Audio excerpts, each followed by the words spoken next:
Okay. Okay, sorry about that little hiccup. Everything should be fine now. I was having a little problem trying to get the the game to start when I was already on my thing. So things should be okay now. I want to say it'll be okay.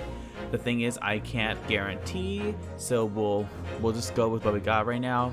But the game is running. I just had to close my OBS real quick, so that should be fine. My apologies for the little hiccup. We should be fine now. Okay.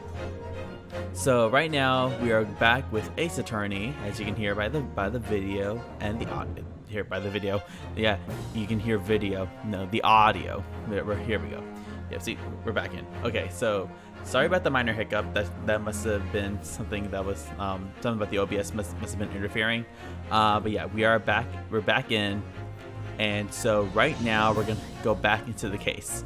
I definitely needed that little mental break from this case because the one thing I struggled with, especially with this case, is that since I have no clue about anything, obviously, well, any new game, really, when you have something so brand new and you don't know anything about it, a lot of things you miss. So I think for me, when I was looking at some of the new stuff in the court record, I may have missed something and I was just too tired or too stressed out to notice it.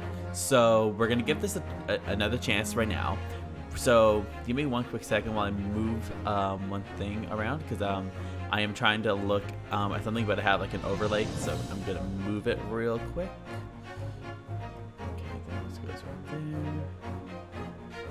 Hopefully that would not be an issue. And then this one, ever so slightly. There we go. Okay, I think that should be okay now. Check on. Yeah, that should be fine. Okay, so sorry about that. So we're gonna go into the case now, and then let's see what else is new about these people. The last time I left off, we were dealing with those three street sellers. They what's his face? Gossip, Venus, and Sandwich.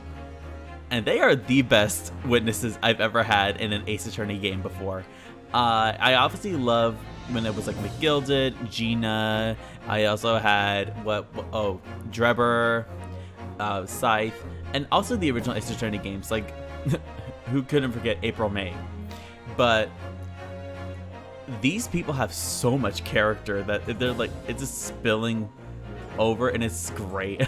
I can't help but laugh every single time they say something. Though there were the times I think you saw where they just really tested my patience, and I was like, okay, how much can I deal with this today? Which was probably fine, but I don't know. Okay, so now we gotta continue, because I think there was something I missed when I was looking over the evidence, because let's see. Okay, one of these statements, I had to present something. It was that right there. I don't know anything about anything. I'm just a bystander, me, just a Santa Claus's life. I can't say how this changed anything. That. Maybe I have a little peek into what happened. Okay. Oh, yeah, this isn't not really important. Okay. So let me take a look at the evidence from time. I feel like I missed something. Okay, let me look at this one. Okay, so I took a look at that. Is there anything I missed? No.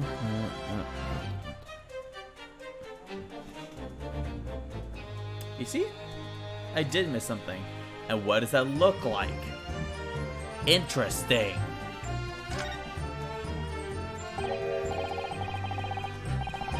Huh. There's a tiny little keyhole here. Can you see? Oh yes.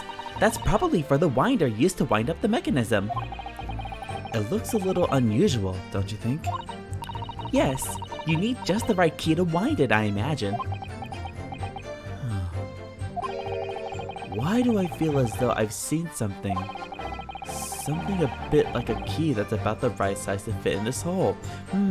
Interesting. I wonder if something I could twist to find it.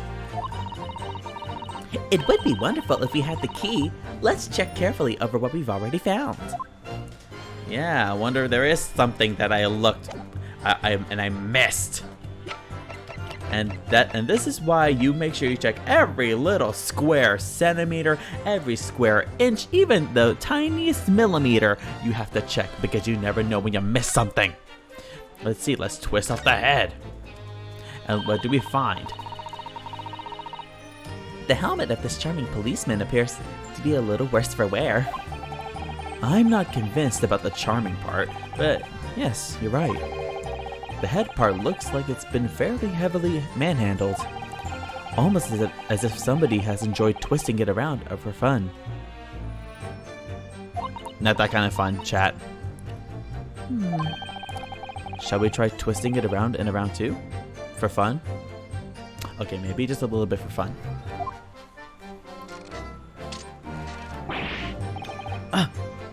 What's that? It appears to be some sort of key. Yeah, I wonder what it could fit. But it's tiny though. It couldn't be a key for a door, not at that size. So what is it for, I wonder? Tick, tick, tick. Okay, let's examine it now. Mr. Sato, do you think perhaps this key could be the key for Inspector Gregson's watch? Oh, yes, it could be. Let's try it at once. There's not a moment to lose. There we go. And sure enough, look at that. There, now it's ticking. I knew it. A perfect fit. And look, the inspector's watch has started going again. So it's obviously just not been wound up, that's all. What is it, Mr. Sato? Well, if the watch isn't actually broken after all, I have a feeling it could have profound implications. Or something. She's deep in thought now. Perhaps I'd better start thinking deeply too. Very deeply. The details of Gregson's pocket watch have been updated in the court record. Having wound up and started ticking. Okay, so now it's ticking. Well, what does that leave us? Let's see here. I don't know. I can't change anything. The detective still die when we hurt you.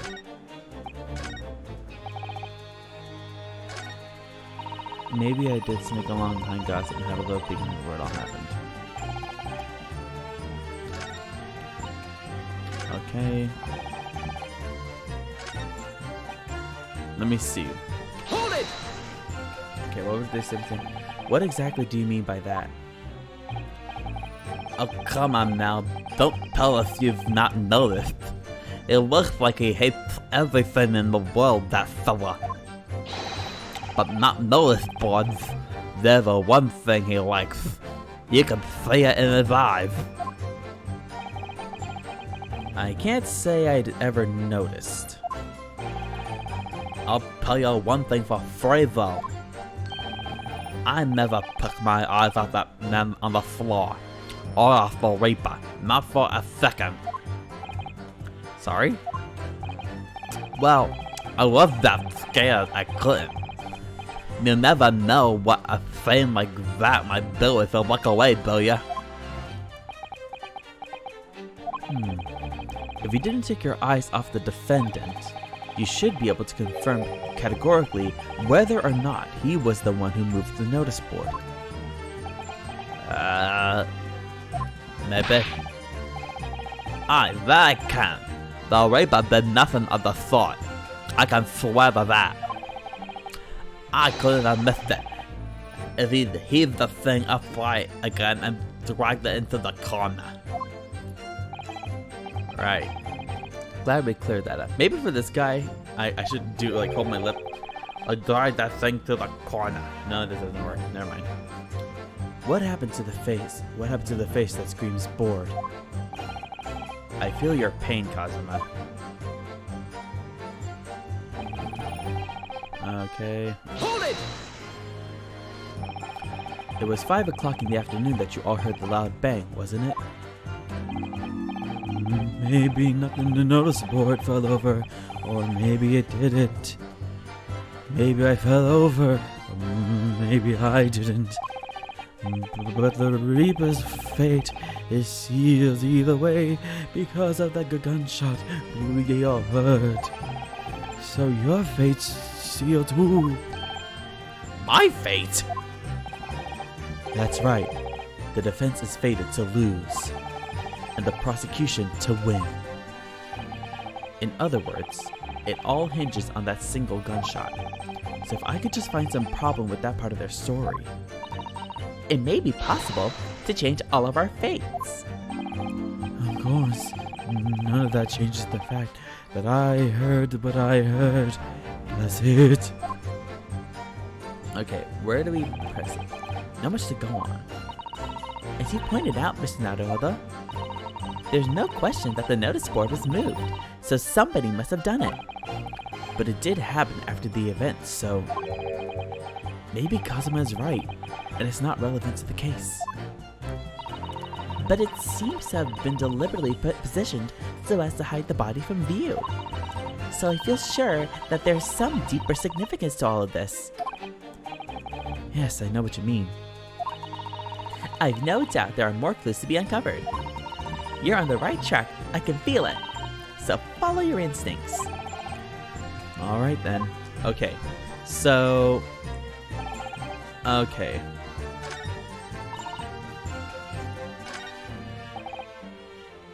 Let me see. Let me see. Can I present it here? I don't know. Let me just say it here. Because I feel like I should present it here because the fact that it happened at around that time, and now that I feel like I should present it there. Objection! That worked? Okay, then let's try it.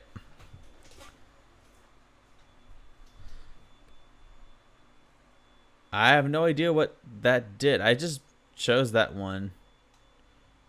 Okay, let's see what happens. I'm afraid that's not necessarily the case. Oh? At the scene, we found this key to the winder of the inspector's pocket watch. A key? And having wound the pocket watch, we discovered that it in fact still works. You see, the watch didn't stop because it was broken at all. And that fact completely undermines one of the most fundamental premises on which this entire case has been built. What?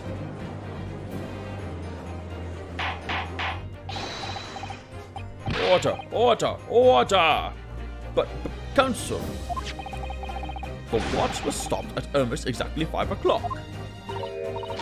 Yeah, which is just when we heard that gunshot. It is exactly the hour. The time that was showing on the watch tells us nothing, other than when it was wound, when it wound down. It's merely a coincidence that it happened to be at 5 o'clock. Objection! Even if that's true, the 3 witnesses here all heard the gunshot at 5 o'clock. So that's obviously when this crime was committed. Objection! No, that doesn't hold. Why not? Recall what Inspector Lestrade said only moments ago. The boss used to wind it up every evening without fail when he was waiting for his grub to come at the pub. Steady it and miss a day in the last 10 years, polishing it and winding it. Oh, I forgot to do the echo. And meant the old word to him. That watch dead. There we go. There was your flash, your echo. The victim was in the habit of winding his watch once a day, in the evening. We can reasonably assume, therefore, that he wound the timepiece on the evening before he died as well. Yes, that would be entirely reasonable. But if that's the case, you wouldn't expect the watch to have completely wound down by 5 o'clock the following day. Oh, well, how do you explain? Wait, let's see. Somebody, yeah. Okay, we'll read this. Let's see. Oh, well, how do you explain it then? Okay, there you go. In summary, the evening before the day of the incident, when the gunshot rang out in that room, the inspector was already unable to wind his watch. You can't mean. What would stop a man winding his watch if he's been in the habit of winding it every single evening for 10 years? The obvious answer is that he was already dead. Okay, I see the argument, and that is perfectly reasonable. And not saying that it's a dumb one, because that's obviously something you point out, but how did you get that kind of response from the fifth statement? Like, I understand that it did change something, but like, I don't think that was enough, in my personal opinion, to, what was it, give rise to this argument per se. Well, obviously, like, I see the argument that he's already supposed to be dead, and that's enough to say like, oh yeah, the reason why is because he's already dead, and blah blah blah blah. I understand that. At the same time, though, it's that, was that really the right place to put it? I'm not sure. I don't know. For me, it was a bit shaky, but hey, we're on the right track. We're on the right track here. I don't know how I did it, but somehow we're on the right track. Okay, let's try this again. Okay, let's do this. Okay. Oh, what the? What was that shakiness coming from? What was this? Gossip. Order! Order! Counsel! That is a most extraordinary claim. Objection! Extraordinary isn't the word. It's absurd. You claim he was already dead the night before. Do you really think that Scotland Yard's coroner would have overlooked something like that? Hey, I know it's not Dr. Scythe, but hey, she would have done the same in this case. Don't you dare think no one else would have done it, okay? I understand her situation is different, but just because what's his face? Just because I have it loaded some, the coroner didn't do that doesn't mean that he can't or she can't. I don't know what they identify as. They can't. But hey, anything's possible if even the top coroner can do that. Well, on that subject, there is something rather surprising. There's actually an omission in the coroner's report. The time of death is not I thought that had a glitch. Okay, then now that makes it easier for me. The time of death is not noted. That's right. Wait a minute. You're forgetting that my life went from under me when I kicked the door in. What do you mean? Like I said, I planted my hand in a very great puddle of blood. Yes, so the victim's blood hadn't dried. It was fresh. It catches on fast, doesn't it? Objection! But that blood could be explained in any number of ways. It could have been put there afterwards. Some fresh blood could have been poured over the victim's body after he... Does my learned friend think that fresh blood is available on every street corner? Oh my god, now he is becoming Van Zeeks. Imagine like he like changes his voice changes like I do with him. Imagine he changes like, does my learned friend think that fresh blood is available on every street corner? Well, it needn't necessarily have been human blood, of course. Huh? Susato-san, I thought you were on my side. I'm sorry, Kazuma-sama, but I have a new boyfriend now. It's him. Who said you were my girlfriend?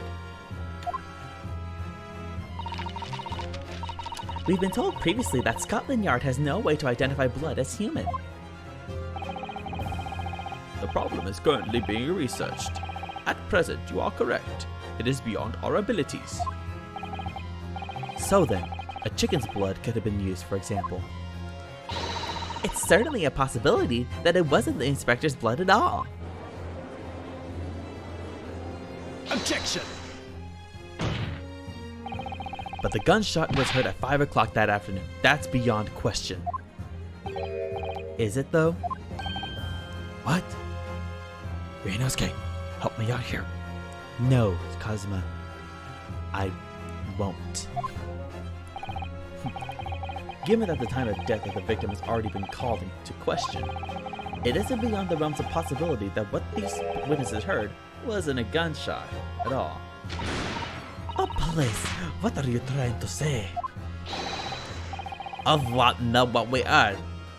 And it was a loud bang that came from that there room. Now you listen to me, a street seller. Oh my god, he was the driver. I know it's always the driver. Oh my god, what is he gonna do with that whip? Actually, no, don't tell me what he's gonna do with that whip. Please don't do that to me, sir. I'm not ready for that kind of life. Now you listen to me, a street seller's ears are his livelihood. I don't doubt your ears, sir, but all you can state with certainty is that you heard a noise. Ah. Explain yourself then, counsel. A noise that sounds like a gunshot could have been made with my armband. No. With this photograph. No, sorry. This photograph. This is the one that would cause a bang. I mean, come on. It is pretty revealing, isn't it? I mean, look at it. It's really revealing. A smiling Van Zeeks. When have you ever seen that in your life? That'll cause a big stir and a big bang in the media. Okay, that's enough. We gotta keep going. Take that! Something like this. The culprit could have set off one of these to fake a gunshot. Good gracious. The very fireworks that are sold by the witness. Now, hold on a minute. Are you saying I did it? My pretty little firecrackers only make a little pop anyway. See? Not 100 of them together. The Venus Special that you sell for 600 pennies sound like this.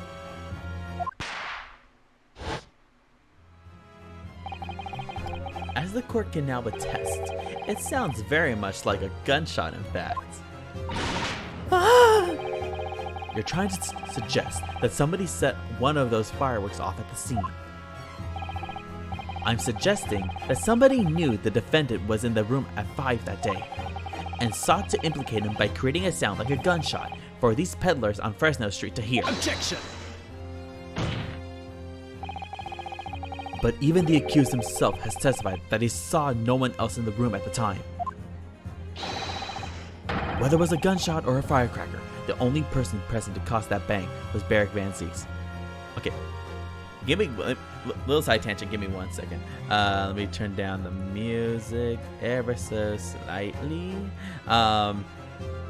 When I was first playing this game, the first case with Susato, I remember what happened was because she was pretending to be a man, and she was in that look, and they had like all those things, so like, oh, her voice would change because of it, or she had like a different demeanor or something. I remember like the way I made her sound was like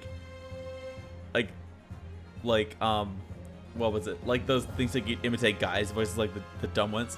I was like this for like, it was basically sound like Kazuma. It's like, so like what's it, for Kazuma's line right now, it's whether it was a gunner or a firecracker, the only person present to cause that bang was Barrick Van Zeeks. So picture that, but with Susato's voice and his mix, it was so weird. Like, whether it was a gun or a firecracker, the only person present to cause that bang was Barrick Van Zeeks. I was like, what am I doing when I was reading it? Like, I would gladly go back to that case just to do the voice again, but oh my god, it was the stupidest voice I could have possibly given Susato, and I loved every second of it. Okay, now we're going back into the. Sorry about that. I need to do a little side tangent. Okay, let's do this again.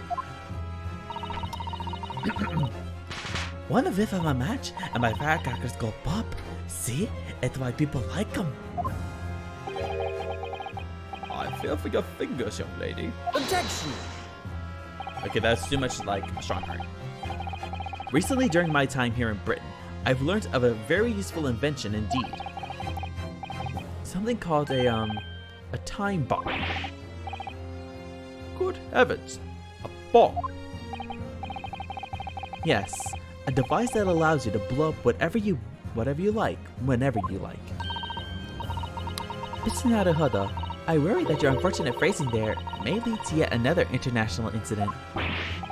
No. Wait. It's the whenever you like part that's important. A time device. Yes, exactly. A time device. Something of that nature could have been planted at the scene. A device that was able to produce the sound of a gunshot long after the culprit had left. Your extravagant claim will have to be substantiated with evidence, counsel. What proof do you have to suggest in any way that a time device was employed to create the gunshot sound? Okay, so let's see. Now that we have that, we need to figure out what we have.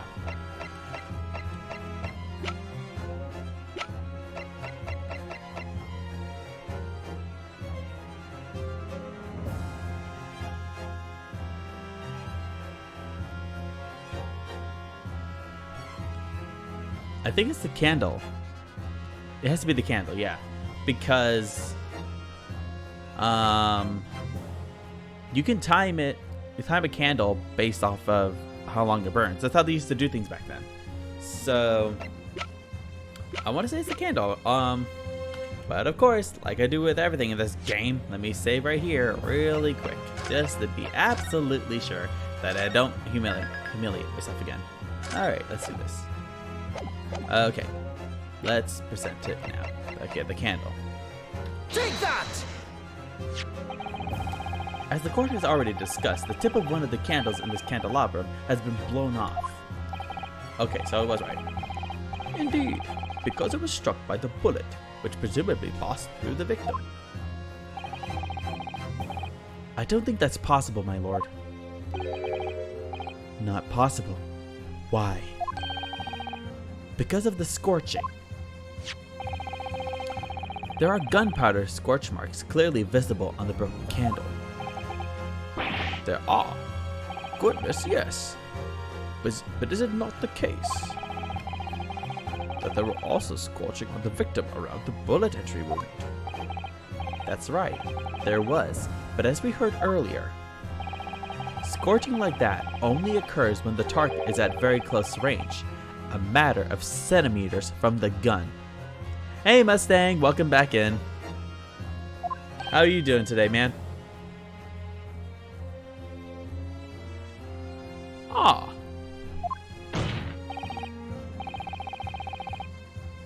Which means that the scorching of the candle can't possibly be the result of a gunshot. You're suggesting it came from the fireworks? How can that be, huh? The fact that there's such visible scorching on the candle suggests that the fireworks must have been right next to it when they exploded. Or to put it another way, the candle and firecrackers were joined together.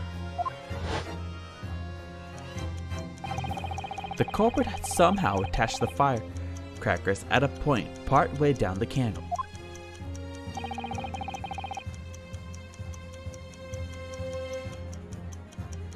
Oh, okay. No, I got that. Don't worry. I got that from what I saw. That's good. Hopefully it wasn't too bad getting to the airport, was it?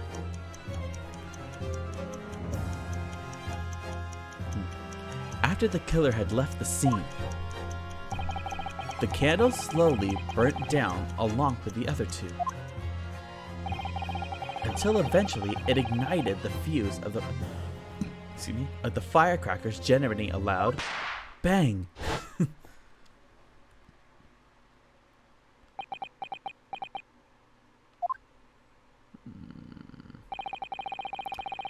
And that is how these three witnesses came to believe they heard a gunshot at 5 o'clock.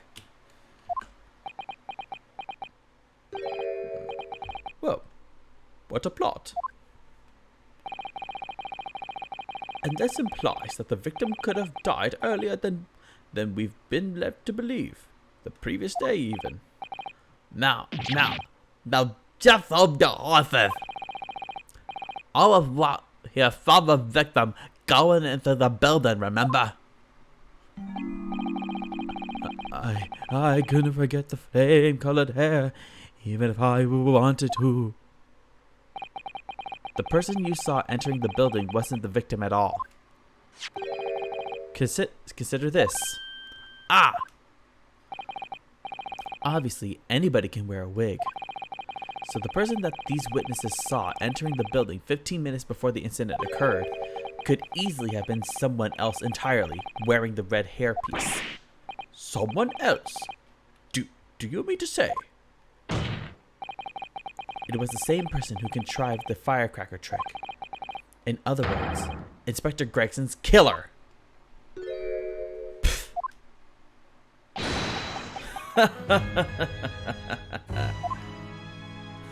Oh, very impressive, Ryunosuke Naruhodo.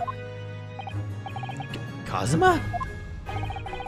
I'm really quite amazed that you've come this far. But after all, wasn't I the one who told you that you had all the makings of a great defense lawyer? I also noted the lack of a time of death in this report, a stark omission. But as far as I'm concerned, this whole country's justice system leaves a lot to be desired. Wow. Order! Prosecutor Asogi. What on earth do you mean by that statement? I hear that many of the leading members of Britain's judiciary are present to observe this trial today. So we cannot allow even the slightest doubt to be overlooked. Oh. The defense's assertion about the time of death based on the victim's stopped watch is just conjecture. But while the possibility exists that my learned friend may be correct, we have a duty to explore it. Well, certainly. I would agree with you. No, sorry, wrong emotion. I would agree with you. There we go. And what immediately comes to mind is, of course, what was Inspector Gregson doing and where did he go on the day before the incident? Do you know? I mean, sorry, I thought that was, Kazuma. Do you know? There you go. The inspector always carried out his investigative work alone. His movements were treated as confidential within Scotland Yard. Even within the yard. However, considering the evidence we've been presented with so far, I'd say it's fairly apparent what case the man was pursuing, wouldn't you, my learned friend? I do have a feeling about what case he might have been investigating. Yes, I agree. Surely. My lord, the defense believes it can explain to the court the case that was being investigated by Inspector Gregson at the time of his death. Very well, counsel. Present your argument to the court. Court, there we go. What evidence is suggestive of the case being investigated by the inspector on the day prior to the incident?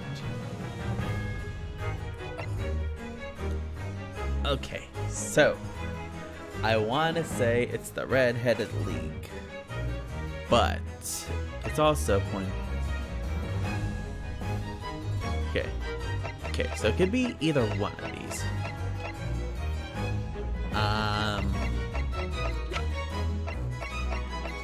But everything is pointing to.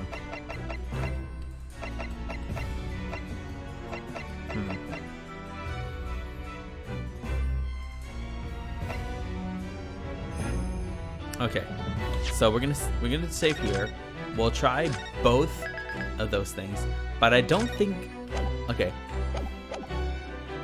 I think it's this one. Take that! There you go. I believe this red hairpiece points to the answer. Okay, I was right. Huh? We might assume it was part of a disguise used to carry out an undercover investigation. Surely not. Such a brightly colored hairpiece would only serve to make the inspector more noticeable. Yes, that's quite true.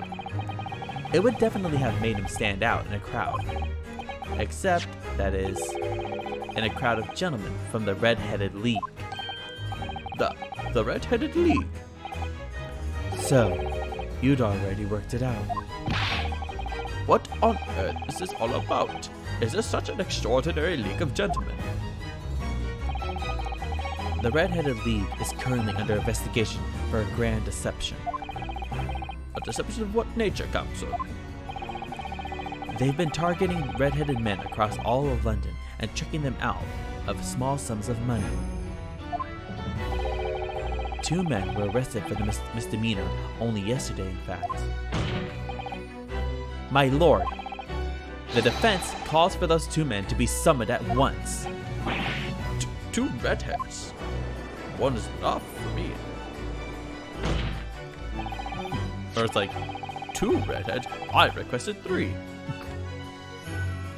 Inspector Gregson clearly infiltrated the Red-Headed League using this hairpiece, so it's very likely that he had direct contact with these criminals. I swear to God, if it's those 2 guys we saw in the beginning. I'm pretty sure it is. I'm pretty sure it's those 2 guys again. And it's quite possible that such contact led to more serious events.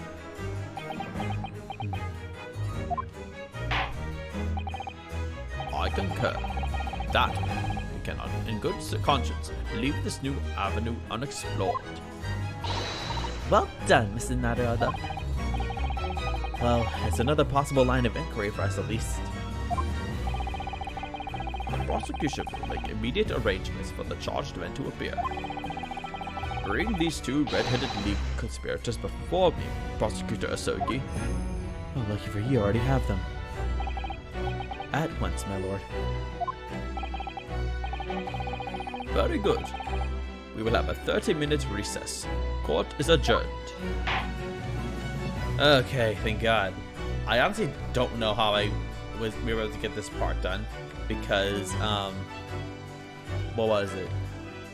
When I presented that clock, the watch at the time, I didn't think that was gonna work, in all honesty, because when do you think that's gonna work? It's like, huh? Like, obviously you don't think it's gonna work.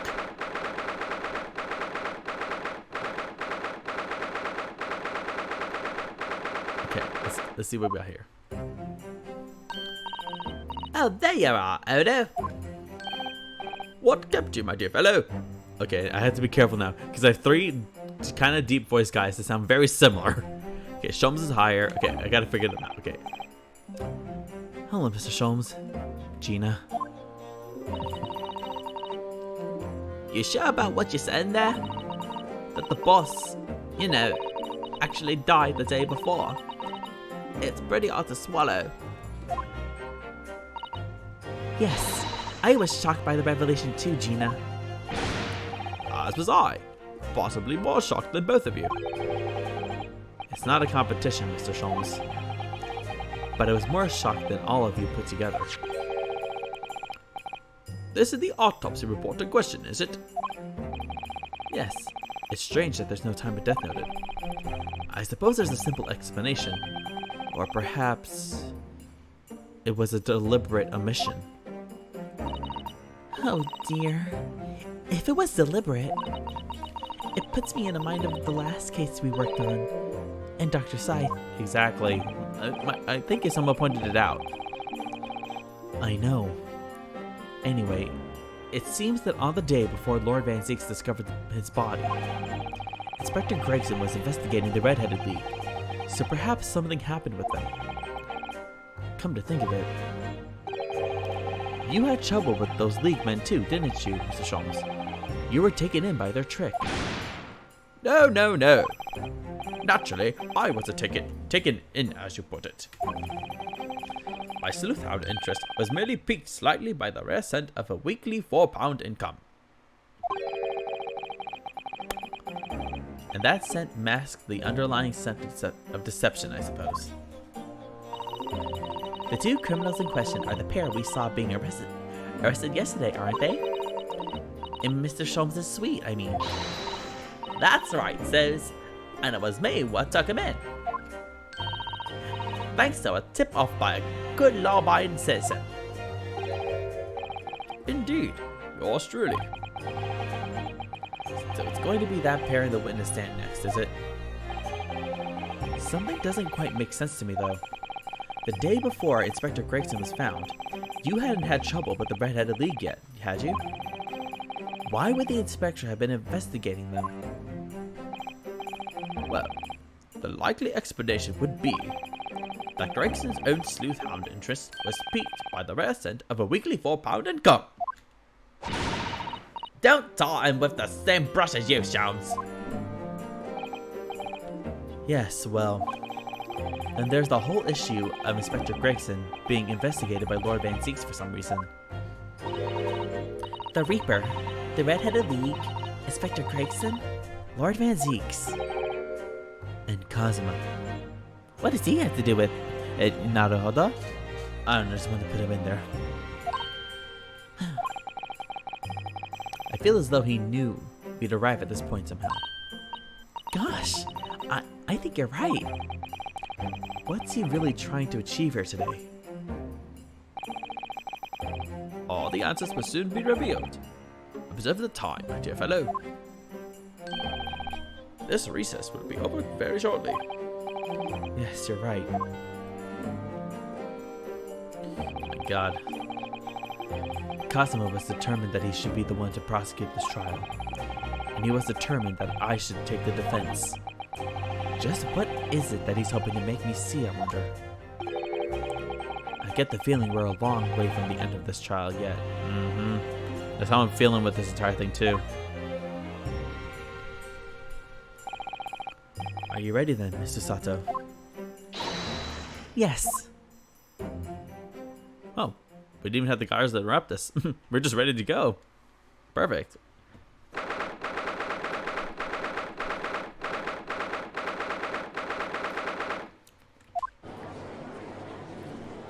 Oh my God, there he is. My boyfriend's on the same room. Well, Sholmes is behind me, but yeah. Well, actually, no. That was the wrong wording. Sholmes is in the gallery behind me. He's not behind me. Okay, let's get into this. In the name of Her Majesty the Queen, I hereby declare this court to be in session again. We resume the closed court hearing of Beric Van Zeeks, here present, who stands accused of murder. Okay.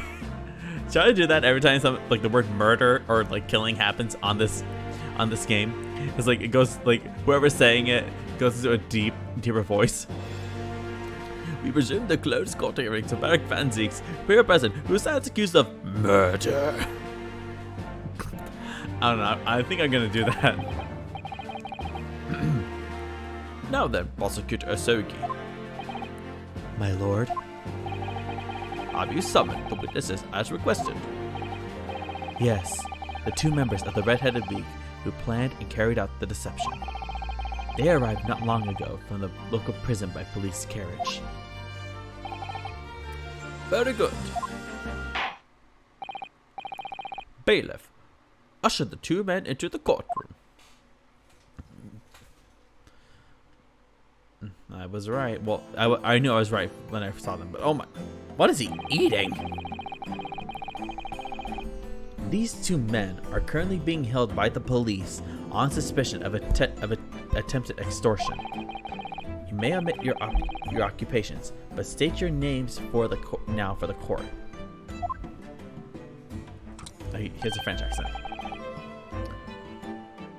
I am Fabien de Rousseau. Actually, no. That's okay. That's Van Zeek's territory. I am Fabien de Rousseau. There you go.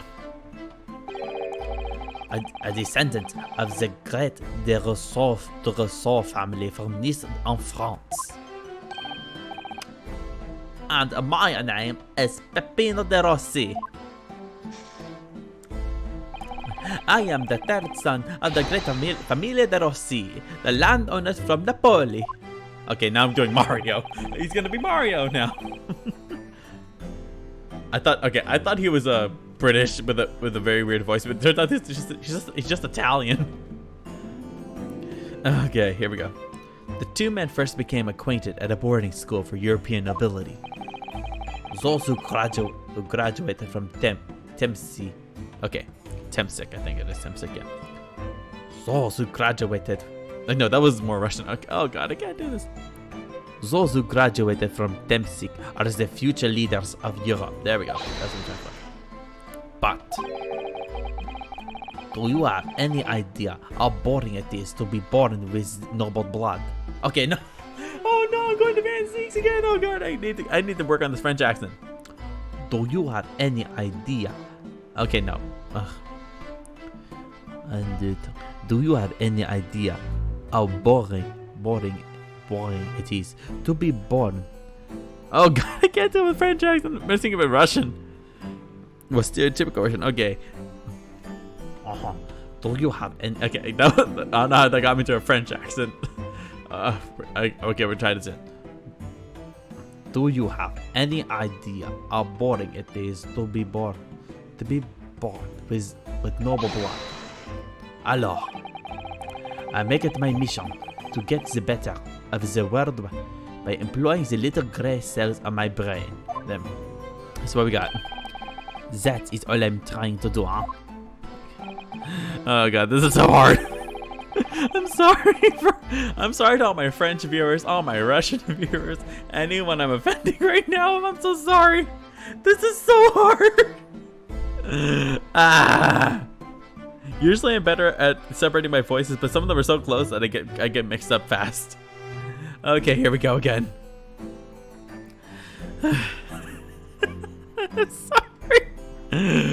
Oh god, here we go. Let's try this again. Let's keep going. We gotta keep going. Okay. So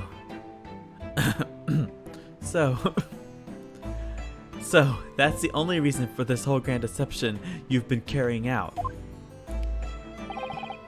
Oui, you could say that. Not the bad, eh? He has the grand ideas, but the petty plans. This strange combination is at the charm of the hilarious brothers. Okay. Get them out of my courtroom at once. I am not here for puns today. Si, capo.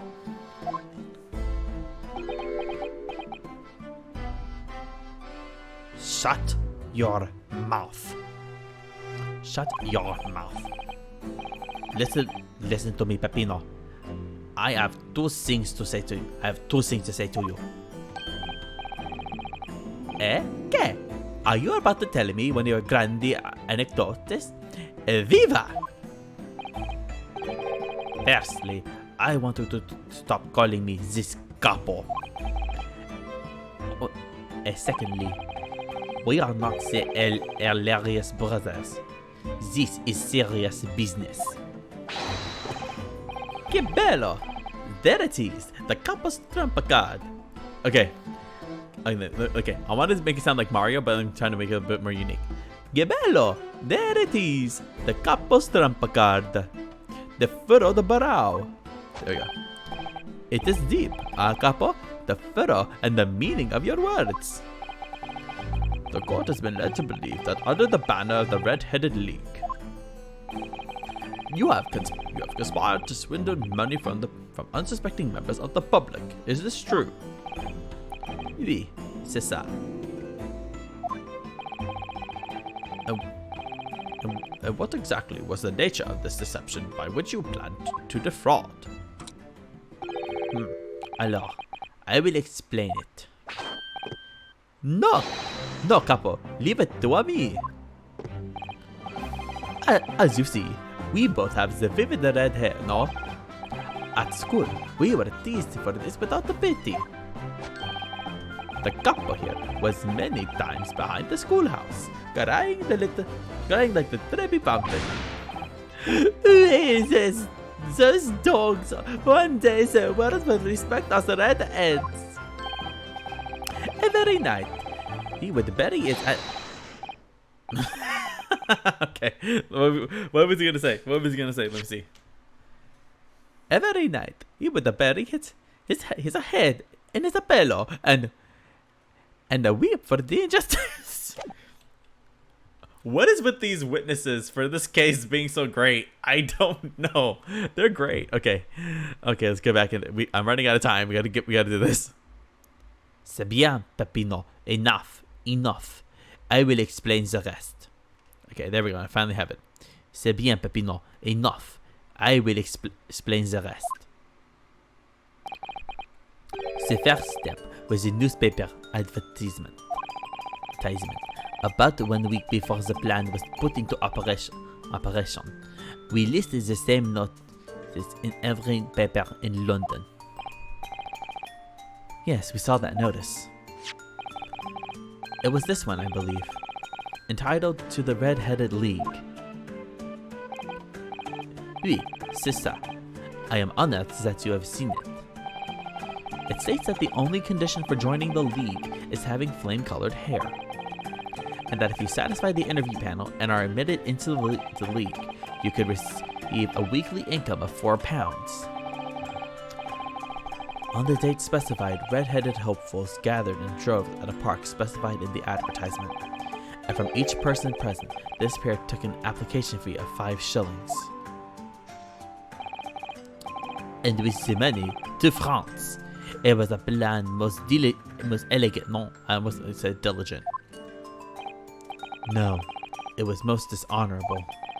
But to be frank, I'm stunned anybody was foolish enough to be taken in by such an obvious trick. The park was described by one witness as choked with red-headed folk, like a coster's orange barrow. And the day on which all these men gathered to apply was the day before the victim was discovered. Crucially, these 2 men spoke face to face with every single person present that day.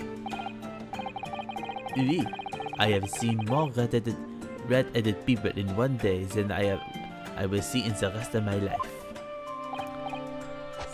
Yes, see, and now, every time I see the couple's hair, I feel sick to my stomach. He wants to kill me. That is true. Anyway, why have we been summoned here today? Sorry? This is a weird thing, a head-on shot.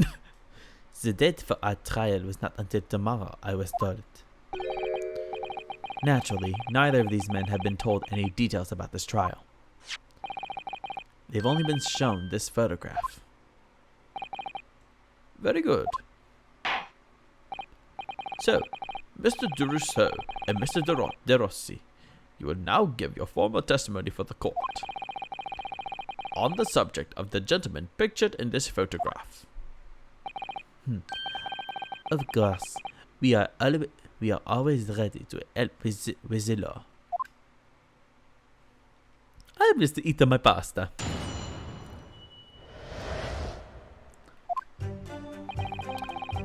We had more than 1,000 red-headed people assembled in the park on Lime Street that day. But I don't recall this man. The man in this photograph. I, Capo? No, I do not remember him. Obviously, he is dead now. But I assure you, he was not in the park. Allora, this victim is nothing to do with us. You are allowed to answer for Peppino. It is your fault that we got caught in the first place. Help me. He's about to kill me. You've given sworn testimony that this man in the photograph was not present. Can you be certain? Oui, I am quite certain. We did not interview this man. Nobody looked like this came to the park. Okay, that looked bad on camera. Sorry. This I can promise. It must be noted that you have been arrested for a grand deception, however. Excuse me. Accordingly, this court has little confidence in your assurances. Oof! With this attitude, we get to nowhere, ah? He's really a sulking now. Oh my god. No, Ryunosuke, don't falter. Stay strong, my boy. Stay strong. I know you can stay strong for me. Please. This confidential document was obtained directly from Scotland Yard. It records an entry from the inspector's private diary, dated the day before the incident. It reads, Lime Street, Red-Headed League, undercover. Ah, I have the answer. Maybe there was another similar event in the park on the day in question, eh? Okay, we're gonna stick with this one. That is ridiculous. Ridiculous. There's no question that Inspector Gregson was investigating the Red-Headed League, which means it's quite possible that's when he was killed. Very well. The defense may proceed with the cross-examination now. Yes, my lord.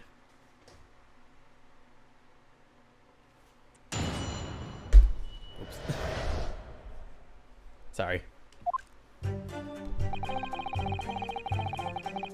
We have more than 1,000 red-headed people we assembled back.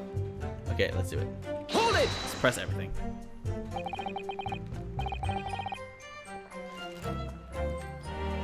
A 1,000 people. That's a very big crowd. It was quite a spectacle. Redheads. Okay. It was quite a spectacle. Redheads had come from all over the capital. See, the capo here, he has the magnetismo animale, aye? Nobody else could attract so many people. If I could be born again, I would be the capo. All those people wanted was money, Peppino. The £4 per week. Are you suggesting that you spoke personally with all 1,000 applicants? Oui, that we did. Because every one of them paid us 5 shillings. We take the names and we take the money. And we take the addresses as well to kill them. Then I tell them we take us some days to let them know by a post, finito. Maybe 2 minuti a person. We start early in the morning and we stop late in the night. So, you earned 5,000 shillings in one day? That's a small fortune. Who'd have thought there were 1,000 such gullible redheads in London to start with? One of whom was a great detective with chemically altered hair. I heard that, Mr. Naruhodo. How did you hear me? I have a device that listens to your thoughts. And now I have to keep my thoughts in check. Duly noted. Oh god. But I don't recall this photograph. Hey, capo. Hold it! He doesn't look at all familiar? No, I don't think so. And this is a wig, eh? He was trying to trick us. I do not like the people who are trying to trick the other people. Says the con artist. If between them they interviewed 1,000 people with red hair, it would be unreasonable to expect them to remember every face. No, signore. I may be small, but my memory is very large. I never forget a thing. I don't know why I did that with them. In my opinion, I do not think this man was in the park. But he's not going to give the court a definite, it seems. Capo? Capo? You didn't see a man like this, huh? No, I do not remember him. And obviously he is dead now, but I assure you, he was not in the park. Hold it! But according to what you've said, you spoke with 1,000 or more people that day. Oui, that's true. That's true. My eyes were burning by the end of the day. Surely then, you can't actually remember every single face. How are you so certain that this particular man wasn't present? Normally, the red hair is very distinctive, eh? But not when you have 1,000 redheads crowding around. Then it is just an eyesore. But if there was some other information you could give us, maybe then we would recall. That is not the line, Peppino. Remember, we do not remember him. We are sure of that fact, huh? If there was a man with a red hairpiece, but his mustache did not match the color, then I do not think I could have forgotten him. Kazuma said these two had only been shown that photograph and they'd been told nothing else at all. But what if I fed them just one other detail about the victim? For example, his fish and chips. That was the one thing about him too. I can certainly appreciate that just knowing the man had red hair wouldn't help you remember in this situation. But what if I told you that the man was always munching on a packet of fish and chips? Do you remember a man who was eating incessantly? Not really. I was looking only at the other applicants. I wouldn't have noticed the fish and chips anymore since the caviar and smoked salmon. Or a spaghetti! Me, I love the spaghetti! Really? I had no idea. Tell them again what you said before, Peppino. Si, capo, si! I say it again and again! Allora, this victim has nothing to do with us. Okay. Okay. Hold it! Let's see if something else helps.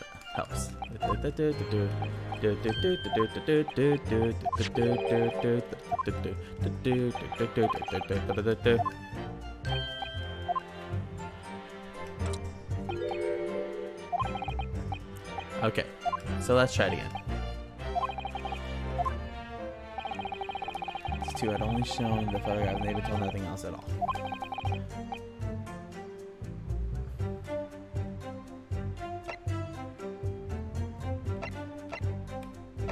His name.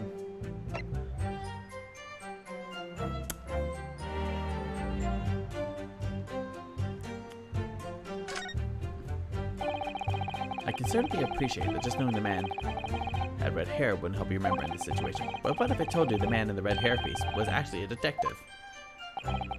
The man in the photograph? A detective? Yes. It would appear he found your notice in the paper suspicious and decided to investigate incognito. Sorry, but this changes nothing. Oh, Excuse me! that worked? Something to add, Mr. DeRossi? No. Que si. Que si. I am always adding something. Parmesan, olive oil, pepper. What I mean is, did you not agree with your friend's last remark by any chance? I love this music. See, even he agrees. Eh? What did he just say about the detective? Yes, that. Keep your mouth shut, Peppino. You have said enough already. But why, Capo? What is the problem?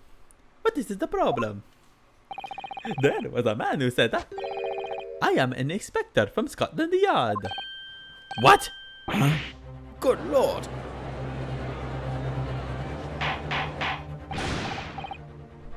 Okay. No wonder this man got killed. He pretty much said he's an inspector from Scotland Yard. Are you kidding me? Gregson, I love you, but what the heck? Like, you literally said you're that. Oh, God. Okay. Sorry, I had to click something. Good Lord. Order. Explain this vote face in your testimony. Vote face. Wait, okay. Time to bust out the thing again. How the heck do you say this?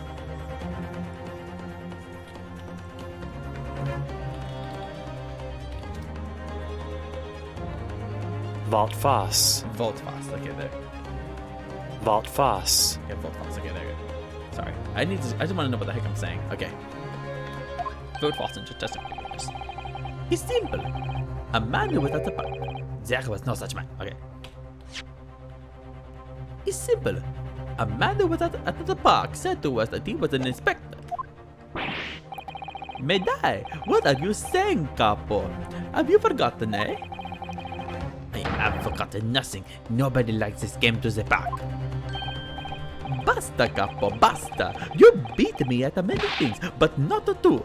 The memory and the meals. Like I said, when it's time to eat the pasta, no one is the faster. But you are inferior to me in every other way, so shut up. Objection!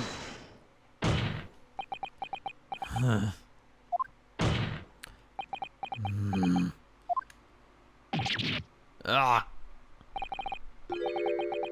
Tart. The damage is done. Damage. Indeed it is, sir. Oui. There was a man who came to the park and he said he was an inspector from Scotland Yard. However, he looked nothing like the man in the photograph. He was someone else. How can you be so sure? Because, to start with, its face was completely different.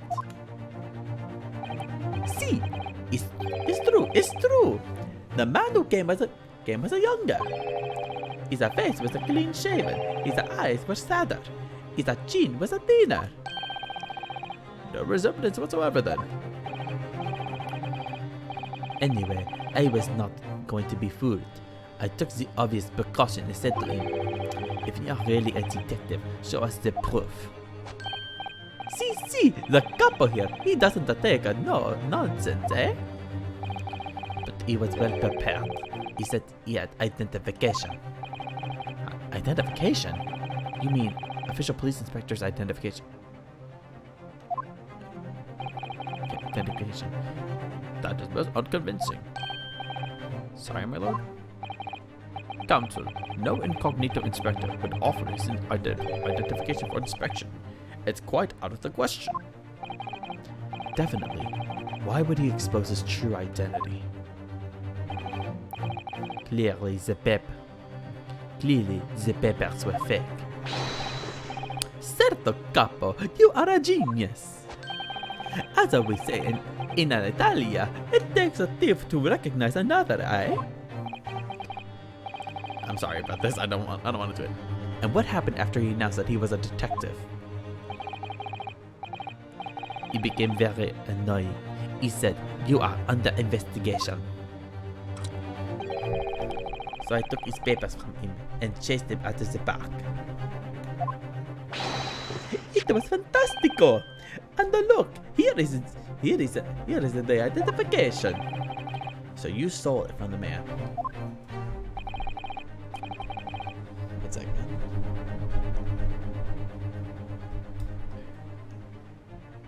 He had it coming. He made it very scared. He had it coming. He had it coming all along. Oh my god. But he was not who he said he was. Indeed, the person described does not appear to have been behaved as a true inspector would. Uh-oh.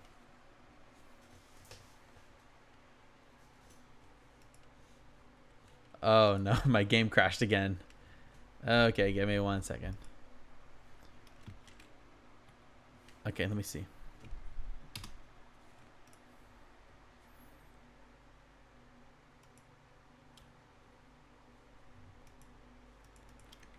Okay, so my game crashed, so give me 1 quick second. I'm gonna quickly put this on a brief thing. Let me just quickly get this done here.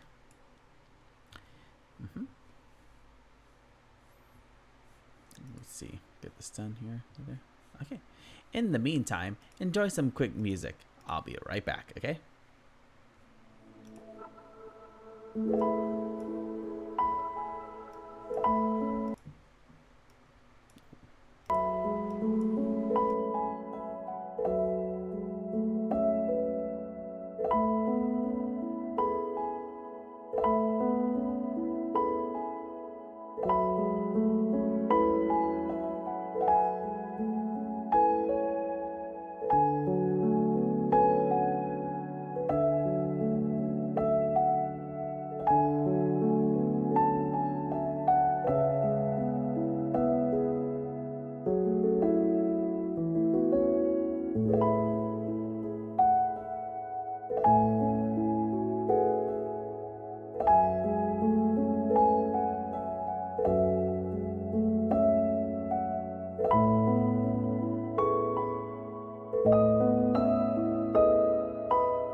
Okay, I think we should be fine now. Let me just get back to where I was in the game. So, I think it was actually a kind of good thing that I think I saved the last time.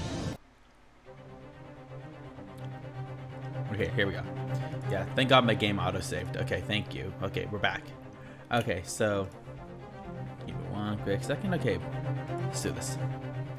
It's what we say, Natalia. And what happened after he announced that he was a detective? It became very annoying. He said, "You are under investigation." So I took his papers from him and chased him out of the park. Ito was fantastico! And look, here is the identification. So you stole it from the man. He had the coming. He made us very scared. But he was not who he said he was. Indeed, the person described does not appear to have behaved as a true inspector would. However, I believe it would be prudent for these identification papers to be entered into evidence. But I like them. I wanted to use it myself. Are you trying to say, Counsel, you want to fraud Scotland Yard? Yes, sir. Yes, my lord. I will take that into account, then. The inspector's identification has been entered into the court record. Okay, so let's see who it is. Now, let us return to the witness's testimony. Okay, so let's look at it.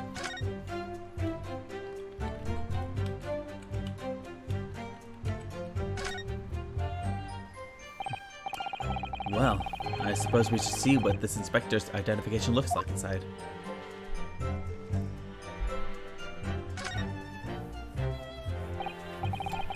Yes, it definitely looks fake, doesn't it? Out of interest, what name is it given? Probably just something plucked out of thin air. It's Tobias Grace. Oh no. Wait, what? This Scotland Yard insignia looks genuine to me. So they stole it from him. Oh, someone killed him and stole his papers. I think they killed him and stole his papers. I think that's what happened. But how? And the department and identification number details are all correct as well. Since when have you known those? That is actually that's a very good thing to bring up. Susato, why do you know that? Light reading? I think we should put Susato under suspicion, because I think she knows a little bit too much, in my opinion. Not that we're gonna kill her or anything. No, we're just gonna take her to a nice farm up in the country. We're gonna leave her in a nice pasture, and then we'll see what happens. Do you mean to say... I know it seems incredible, but yes. I think this is a genuine identification book issued by Scotland Yard. But that's unbelievable. This is the real thing after all? The details of the inspector's identification have been updated in the court record. Well, this is very interesting indeed. Okay, let's keep looking. Like I said, I don't want to miss any detail of this thing. Okay, so we got that.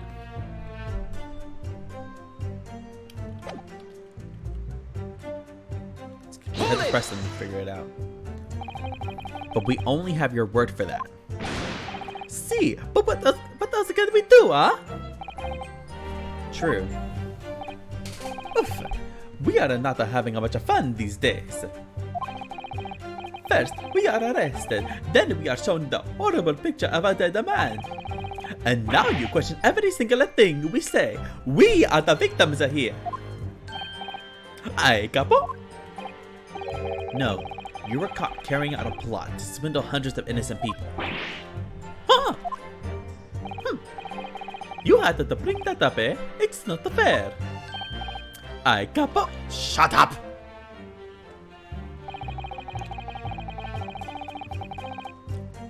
You will not answer for Pepe. Hold it! What do you mean by that? Cavallo, you promised not to say! Aye, capo, don't make me snap your neck! After we had taken all the money that day, we should have left the country. That was my plan. I left the purchasing of the tickets for the ferry to Dunkirk to my companion here. But he bought them for the wrong day. Oops. See, but it's an easy mistake to make, huh? The 31st Ugh, I have no sympathy for you. We went all day late for the boat because of your stupidity. And it's only because of this, that the so-called great head detective caught us. Capo, you know what I think? This is the work of a god. It's a holy punishment, eh? Peppino, for the last time. This is not only punishment. This is only your fault. Ah! Don't blame God for your unholy mistakes. You are making me sick with anger.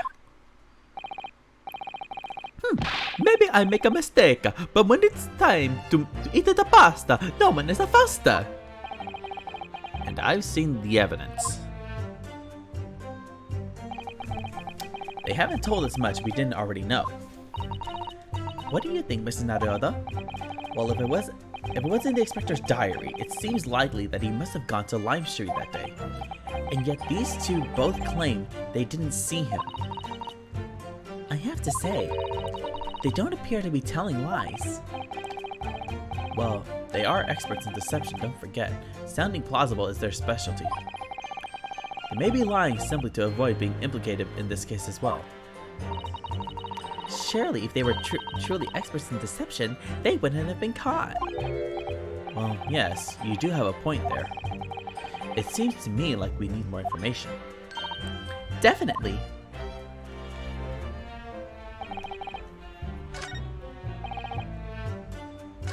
Okay.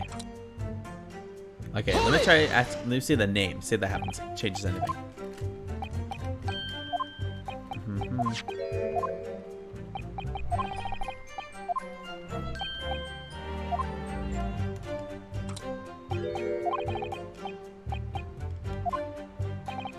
Okay, yeah, Okay, let me try the name. See if that does anything. I can certainly appreciate that just knowing the man had red hair wouldn't help you remember in this situation. But what if I told you that the man's name was Gregson? Nothing. The man in the photograph is a Monsieur Gregson? Yes. Names, they are boring. I did not listen to any of them. Oh. It was not a real interview, huh? It was just for a show. Why would I remember the names? That's right. This changes nothing. The man in the photograph is not there, as we've already said. Okay, I see. It seems a little bit gay, so we support any further. Okay, yeah. Says him again, what you said before, but you know, okay. See, Capo. See, I say it again and again. Okay, there you go. Lord, this victim has nothing to do with us. Hold it! Oh wait, I pressed the wrong button. Okay, yeah, blah blah blah blah blah blah blah blah. I feel like we need to present. Okay, we need to present that.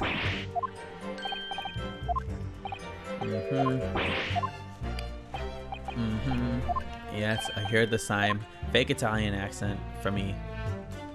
Okay. Let's see.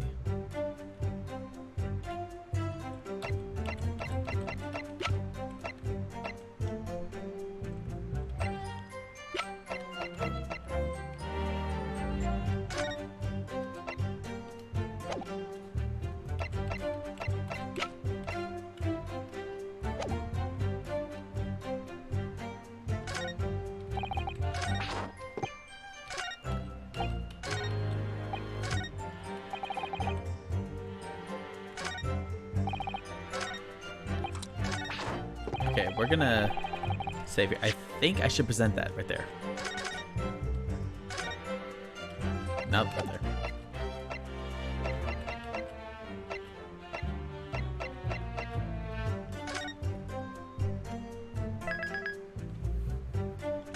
Okay, that should be the go. Let's try this.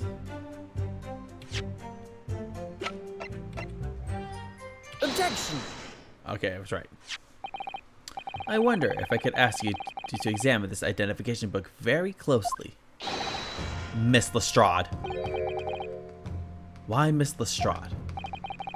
What is your intention here, Counsel? Is this really a fake, or is it genuine? That's the question, which we can't answer ourselves. Objection! Don't be ridiculous.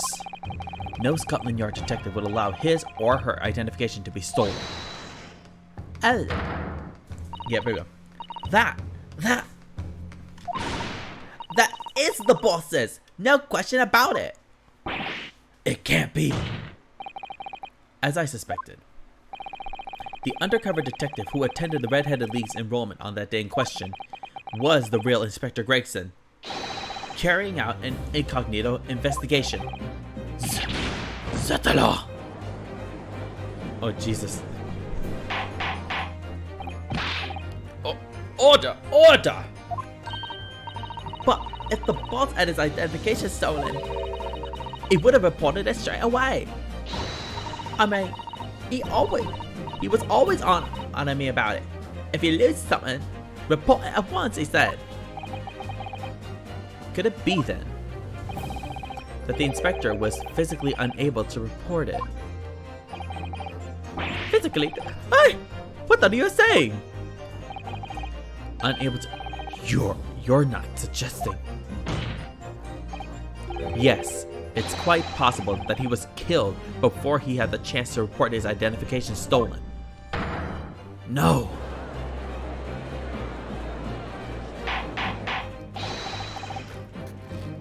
Order! Order! Order! The defense posits that the victim was killed the day before his body was discovered at a different location.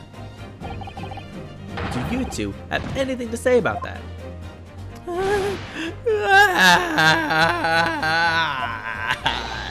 I know nothing.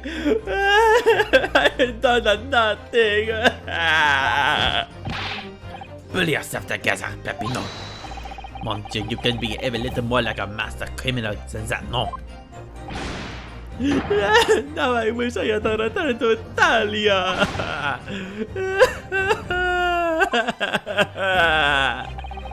Stop crying, Peppino, please.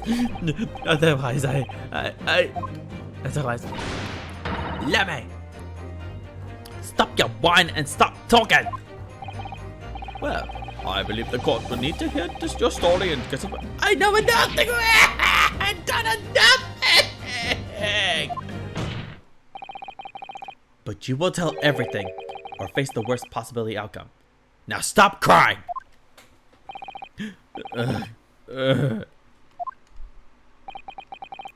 You will dry your eyes and testify again about these identification papers and the precise circumstances under which you came by them. Okay. For crying out loud. Yeah, for crying out loud. So stop crying!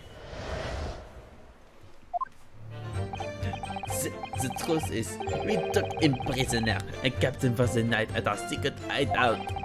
Even though I didn't think he was the real detective, I was too scared to let him go that day, just in case. We took the man's identification from him and shot him in the room next to ours. There might have been a little tussle, but we did him no harm. And the next morning, we let him go. He spent the night in a nicer room. It was nothing like a prison. Really? Yeah.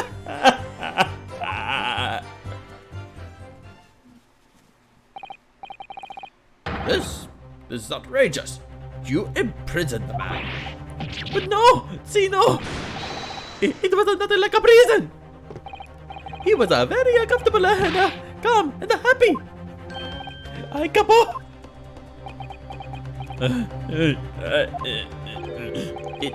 It was never part of my plan. I swear it. So you think it was my fault, I? Just because I've got the date of the ferry wrong by a one little day. I do not think it was your fault, Peppino. I know it. I know. No. Per favore, capo. It's not fair. There are plenty of time for squabbling back in the prison, gentlemen. I don't believe this. How could he have been a real detective? Counsel for the defense, proceed with the cross-examination. Now, okay. So on the day before the incident, Gregson spent the night confined in this pair's hideout. Now let's see where that gets us. Oh my god, stop your whining. You got caught. Big whoop. Hold it! Do you realize what you're saying? You have to believe me. I never intended for that to happen. And I'm sure the detective did not intend either. Do you think? But there was nothing else I could do. See, nothing else. This was a defense crime for the capo. He was at the end of his wits. I have told you before, Peppino, that is not the way to describe a criminal mastermind. What about this hideout of yours? An old empty house behind the park on the Lime Street. He rented the place for 2 days. It was an inspired idea by the couple here. An impulsive idea, I would say. No. Not impulsive, inspired. Aye, couple? What am I supposed to say to that, Peppino? And it was in the house described that you could find Inspector Gregson, was it? Ugh. But you have to remember, I was under the impression that he was a pretender, not a real inspector. That doesn't quite add up though. If you didn't think the man was a real inspector, there would have been no reason to take him prisoner, would there? No, you're right. But we couldn't be completely certain. Even though I didn't think he was a real detective, I was too scared to let him go that day, just in case. Too scared? Why? Because why had he come to the park? We didn't know. There was a chance that he had seen through my plan. And if that wasn't the case, he would go straight into the police station to blow up the whistle on us. Even if he was just feigning to be an inspector, he was up to no good, huh? Without a doubt. I think most people would agree that it's you two who were up to no good. Well, see, you may be right. Aye, couple? The point is we were not able to escape from England immediately. That is why we had no choice but to make the man prisoner. What I don't understand is why the inspector felt the need to show you his identification in the first place. See, I ask myself the same question. We were writing down the names and addresses of all the people we took 5 shillings from that day. I have forgotten what name it said, but the address, it startled me. See, address, Scotland Yard, Homicide Division. He's okay. Gregson, I rarely say this, but man, if it was anyone who was gonna die that day, it was that man. He was meant to die that day. No wonder. He made himself so obvious. Like, I don't even know. What was the point? What was the point of being incognito when you gave your entire thing? What was the point? What was the reason? What was the reason?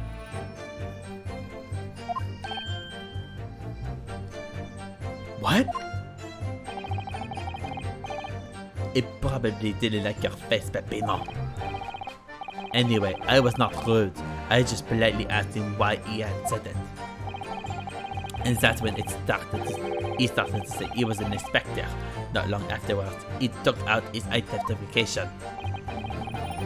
What was Inspector Gregson playing at?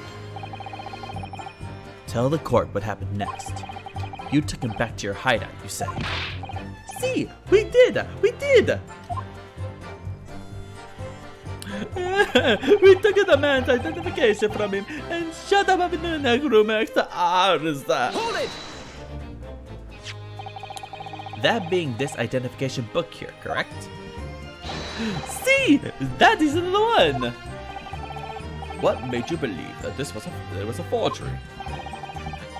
I'd never seen a real one, of course, but he was so suspicious of this man. Allora, I was thinking it must be falso. I capo? We, it is just as Peppino said. We were convinced it was not genuine. And so together, the hilarious brothers, we took the man captive. All we did was shove him inside a locked room. Then we made preparations to transport all of the money. In for a penny, in for a pound. There might have been a little tussle, but we did him no harm, and the next morning, we let him go. Hold it! What do you mean by a little tussle exactly? It was nothing. Just a minor incident. The first inspector, you was a real piece of work. Who said the work? I capo? What happened? It was a disaster. We give him a nicer room, and what does he do, huh?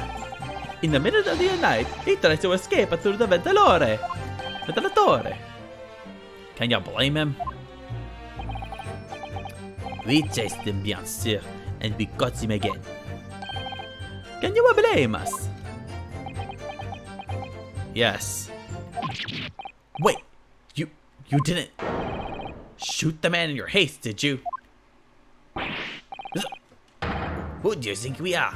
Of course not. I simply caught all of him again, and took him back to the room. Oh, his voice is that? Okay, I'm not gonna do that high pitch of a voice because I'm tired of high pitched voices. That's how high his voice is. Mr. De Rossi, is something wrong? Hey, me? Something Mr. De Rousseau just said seemed to make you well, it seemed to make you act even more strangely than usual. What was that all about? Cavolo, at the times like that, you don't want to have the cop after you, believe me. And I speak from a personal experience. Personal experience. That is enough, Peppino. There is no need to say more. The truth is, the night before we put the Red League in plan into action, I was scared. It was not fair to the capo, but I tried to run away. It's a shame you didn't manage it. But the capo here, he came after me like the turbine, huh? And he dragged me back into the house, kicking and screaming. I still have the bruises to prove it. I capo. Bruises, you say? Aye, you wanna see, huh? You wanna see my fantastical bruises? That's enough now, Peppino. No one wants to look at any part of you. What do I want to do, huh? I show you or I don't. I show you or I don't. You do. Now. Allora, if everybody wants to see it, then I do it. Uh-oh. Just like the one of that guy, huh? Ecco. You see? It's still very visible, eh? That red ring around your neck.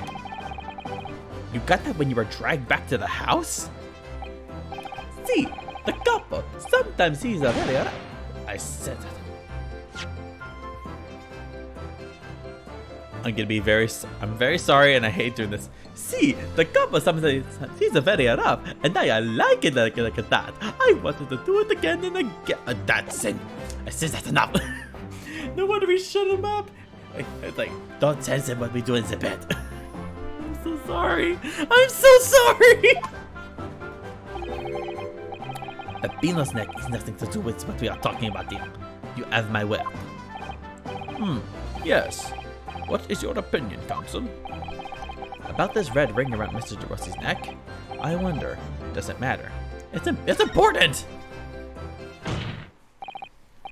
Mr. De Rossi, I'm going to have to ask you to amend your testimony with details about that mark on your neck. Aye, capo, you see? if anyone is interested in what I say, huh? Very well. You will amend your testimony as requested, Mr. Rossi. See, if you really wanted to know. He tried to escape, but the couple put the collar on him and dragged him back. Like, what did you do to me, see? Hold it! Are you saying that red mark was caused by... See, a big collar I made from the leather. A leather collar? Is this true, Mr. DeRusso? What? We had a Saint Bernard at home when I was younger. It is a souvenir from that time with a very strong chain. A strong chain? And you put that around your friend's neck? We're into pet play. No. I'm sorry. I'm sorry. I was so angry that he was leaving me alone. You did not have to tie the chain to the leg of the bed, huh? I would have to tie that again. Oh my god, this is so bad. It's like, what is going on here? I don't want to make these nasty jokes, but they're writing themselves. You didn't do that to Inspector Gregson as well, did you? Didn't the people look equal, huh? Is the couples is a matter, eh? It's starting to sound a lot more like a prison all of a sudden. The couple is tough, but the couple is rough. Ugh, I shouldn't have done it. So, the following morning when you released the inspector, he had a red ring around his neck, just like me. Peppino, s'il vous plaît, leave it now. Now you know, huh? The couple here, you don't want to tangle with him, eh? But for the inspector, it's not so bad.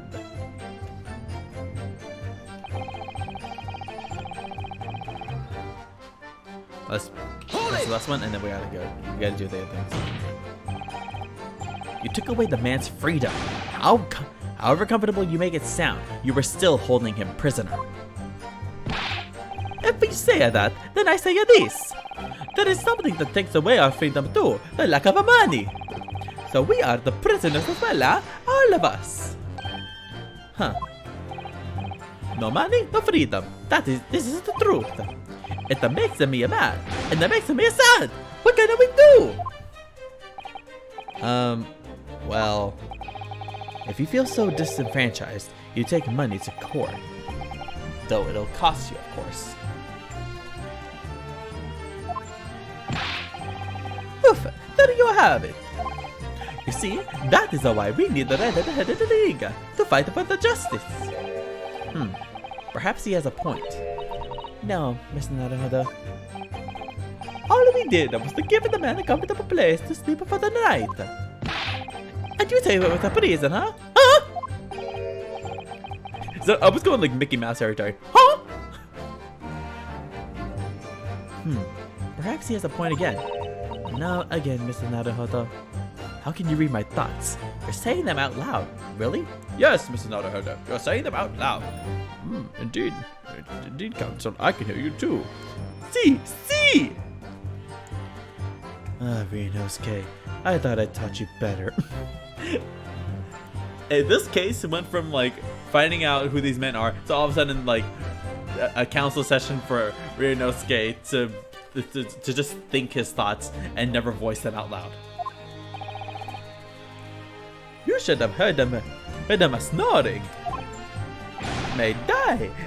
Madai, if anyone was us to step, it wasn't us. Okay, not much to go on, really. Their testimony does make me wonder, you know, about this pocket watch belonging to the inspector, I mean. Oh yes, the one he treasured so much apparently. If he was confined but not restrained, as the witnesses are implying, he would still have been able to wind his watch. That's very true, yes. So did Inspector Gregson actually die while he was being held captive by these redheads? In which case, is it possible that these two young men are responsible for Inspector Gregson's... To be honest, I find that hard to believe. Perhaps we should try to find out exactly what happened. Very wise, Mr. Naruhodo. Yes. Okay, so let's see what we got here. The fourth statement we need to press. We need to present something.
Okay, I want to present the photograph. I feel like there's something missing.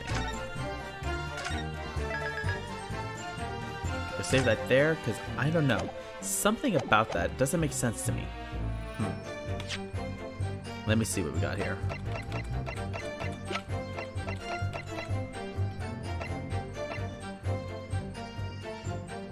Objection! Okay, I was right. So the day before his body was discovered, Inspector Gregson was taken prisoner while working incognito. No, it was not like that. It was only a prison. It was an invitation to stay. It was only. However you describe it, there's one glaring inconsistency that remains. What inconsistency is this, Counsel? I would ask the court to look closely at this photograph of the victim, Inspector Gregson. Yeah. You will see that there is no red ring visible around his neck. Thank you, I knew it. But that makes no sense. It was me who took the colore off of the man in the morning.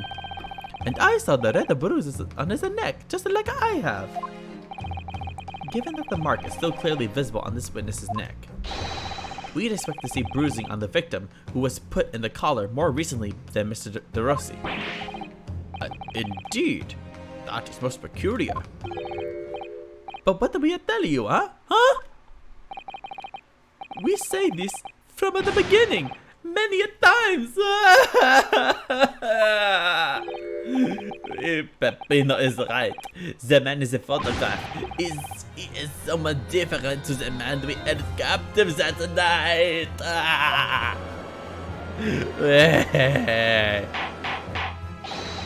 Order! Order! Order!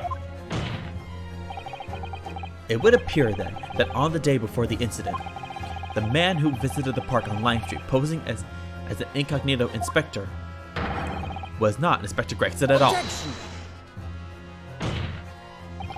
If that's true, however, how do you explain the inspector's identification? It's forged! This is the genuine identification book issued by Scotland Yard.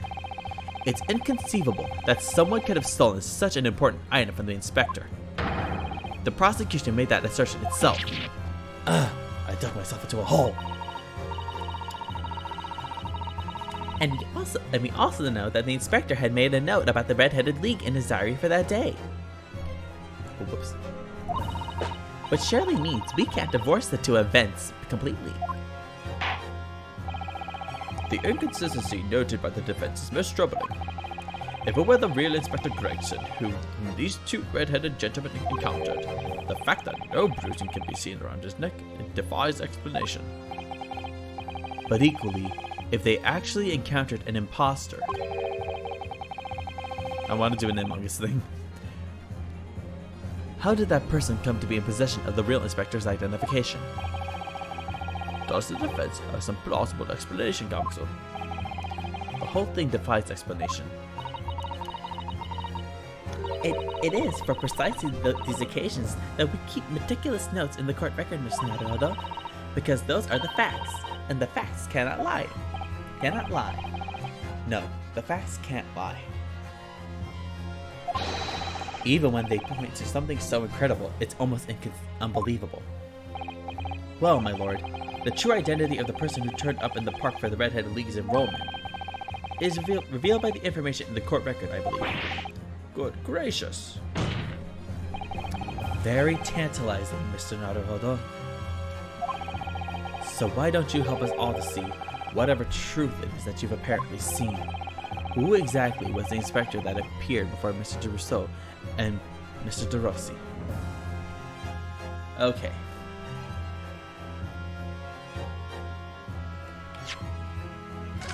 You know the drill. Okay, let me just think this through. I want to say, oh god, I think it's kind of hard to give the guy away because we saw the red ring around the guy, so we know it's a him. So it has to be an imposter. Though it seems incredible, I admit, the undeniable facts point only to one thing. Since no bruising can be seen on the victim's neck, the person who these two red-headed men took prisoner that day cannot have been Inspector Gregson. In other words, your whole argument up to now has been a waste of time. Objection! On the contrary, I haven't finished. What? There's no bruising on the victim's neck, so the question immediately posed next is, who exactly was this man in the park on Lime Street found to be carrying Inspector Gregson's identification? See, that is right. We tell the same story every time. Whoever this man was, the couple dragged him from a pillar to a post with the dog Calore. Mon Dieu, Peppino, I was not so harsh as you say, huh? So who was at the Fausto Inspector, eh? Who was he? Clearly, the defense has an idea about that. About the true identity of the man these two imprisoned that night. I must ask the counsel for the defense to elaborate post haste. Who did the witnesses encounter in the park posing as Inspector Gregson? Actually, let me look at the names. Okay. Sandwich. The mysterious signpost can be found. A peddler plying her trade of prostitution.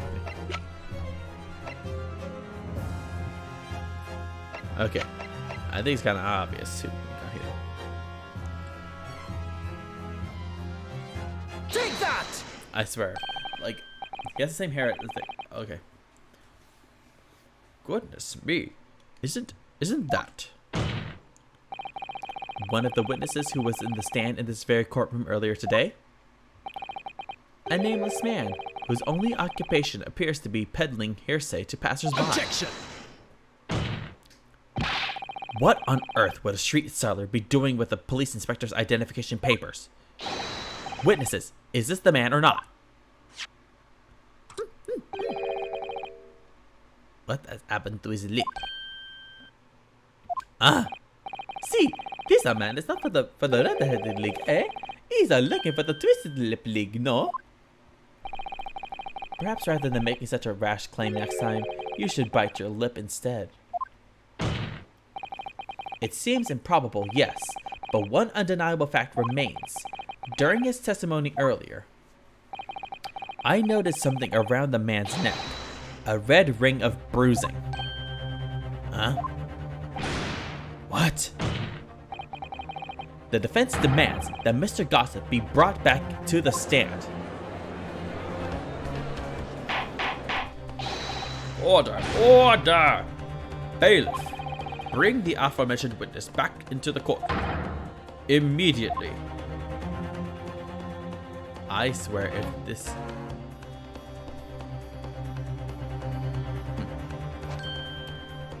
There we go. Well, I never. An undeniable ring of bruising indeed, and identical to that of the witness beside him. Now what's going on here? I've always had this me. It's a birthmark, isn't it? A birthmark, you say? I assume the reason you've been recalled to the stand has been explained to you. Something about an inspector again, but I'm telling you, you got it all wrong as usual. You're denying all knowledge of it. Well, of course I am. Are you trying to kill me with all this nonsense, huh? Well, at least you will have more stories to peddle back on Fresno Street, won't you? Now, we're going to need you to testify again. And you, Mr. DeRousseau and Mr. DeRossi, I'm sure you'll cooperate, won't you? Do we have any choice? We are in a big trouble, capo. I'm so scared! That's quite enough dilatory chatter. Proceed with the testimony.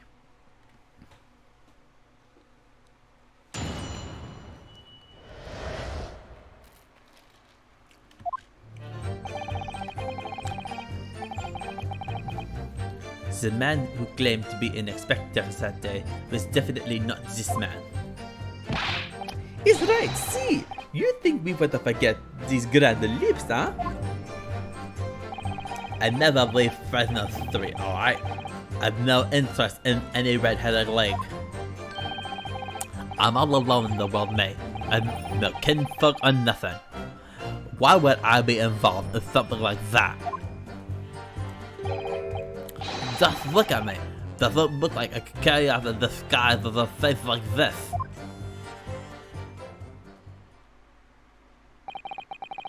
It would certainly appear that we have the wrong man. What have I been telling you, huh? There was no need for this pointless testimony. That's right. I'm just a simple peddler, remember? Fresno Street's all I know. How would I have come by a police inspector's identification book, huh? Well, yes, that's hard to explain, but... A brief cross-examination, I think, Johnson. Very brief. Ugh, isn't there anyone in this courtroom who thinks I might be onto something? I stand steadfastly at your side as always, Mr. Naruhodo. I was like, wait, here comes Susato. There's your help. He's just listening in. Okay, let's press. Go. Hold it! So you say, but how can you be quite so certain? There is no need to urge your hands on the desk, monsieur. Surely the reason is obvious, no? Because I have never before seen lips like this.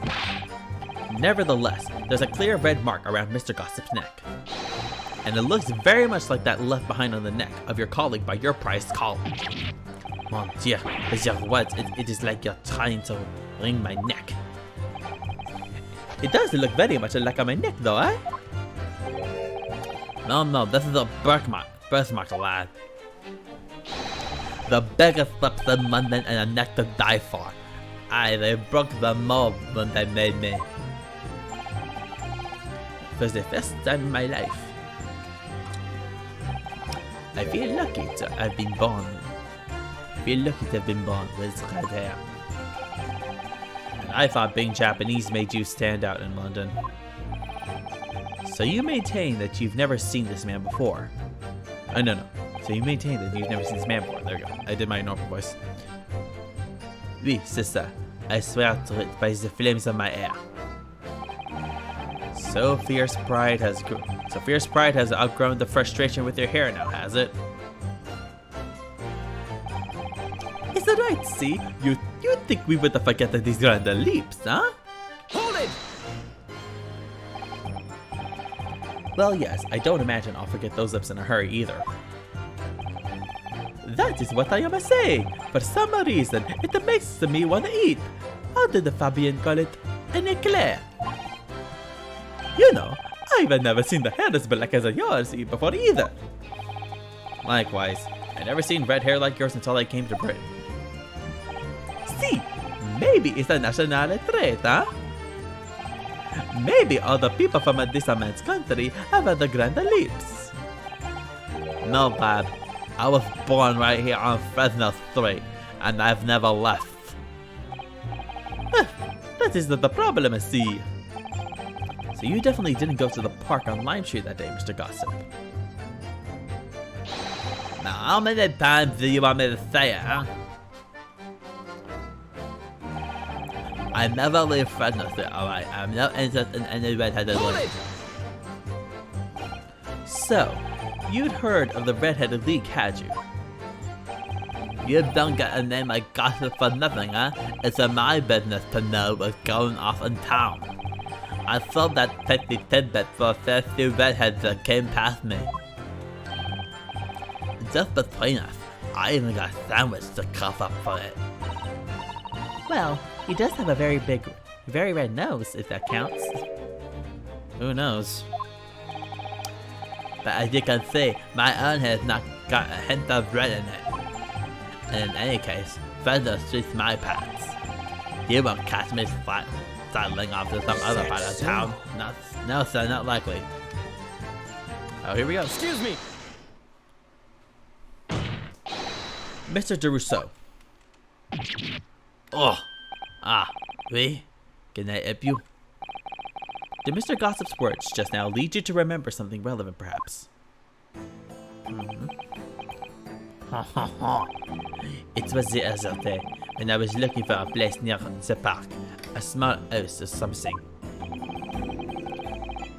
To be the headquarters of your Redheaded League, yes. I visited an housing agent on Lime Street, and there I saw him. This man was paying money to the agent. What? Mr. Gossip? With the housing agent? Oui, he had some kind of contract in his hand, and they were clearly discussing terms. But no, you're mistaken, chum. Oh, my bad. I never left Fresno Street, mate, like I said before. You're mistaken me for someone else. Someone with the same face. No, the cover's alright. I remember it too. He was paying the man with the bank notes. With notes? Like I said, that was a day. I was curious why this man with the dirty clothes had such money. So I looked at the name of the papers. When it was written, Mr. Gossip? Was it Daily? No, this man, he lies. He tells you that he has no name. But in fact, his name is like Hugh Boone, huh? It's under Hugh Boone. Okay. It's better than Mr. Gossip, I think, see? No! Huh? I'm a peddler of tidbits of information, like I said, on Fresno Street, and that's that! A dumbass like fuck talking about my personal life. Indeed. And it is not the intention of the court to invade the privacy of witnesses. Very well. I shall respect your wishes, sir. The aforementioned name shall be redacted from all court records of this trial. Assuming no objections. Nope, there's the objection. I'm sorry, my lord, but the defense does object. Because the name just mentioned has a very deep significance to this case. Good gracious. Do you similarly object, Prosecutor Sogi? As it happens, my lord, that particular name has already been mentioned during today's proceedings. But I never. In what capacity? Hugh Boone, the name of the leaseholder of the room. Let me put this very simply. The victim's body was discovered in your rented room. I suggest, sir, that you start talking. Well, alright. I suppose that might be the case, eh?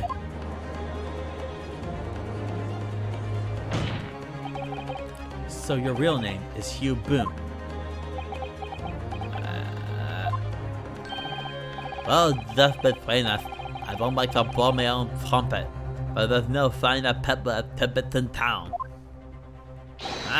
So I happen to be able to find a grubby little room in a falling down back street townhouse. You do? Oh, and once every 6 months, I go and pay the rent to the agent on Lime Street. I remember now, there were 2 vulgar redheads in there last time. Aye, if either of us is the vulgar, it's not me. Sing again, Peppino. Why didn't you bring this up before? It's like I told you already. I don't like talking about my personal life. I'm a tidbit peddler as far as everyone else is concerned. No fuss. You will update your testimony to include the most surprising revelation, Mr. Boone. If I must. So the leaseholder Scotland Yard has been looking for it since the body was discovered. Has been here under our noses all along. Yep. I went for room with the fellow found it, so what difference it makes?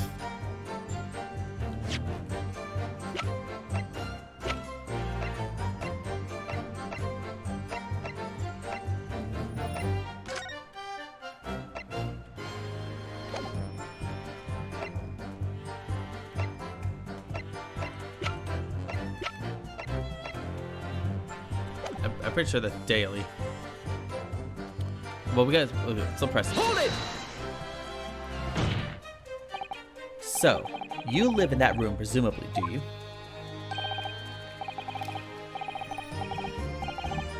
No, I don't live there. What do you think? There's no bed there, just a desk. Then, why would you want to rent it? Well, I don't think I should have to say, really. Huh? Then how about the notice board in there? Which was covered from top to bottom. Okay, it is daily. Because like, you had the picture of her in there.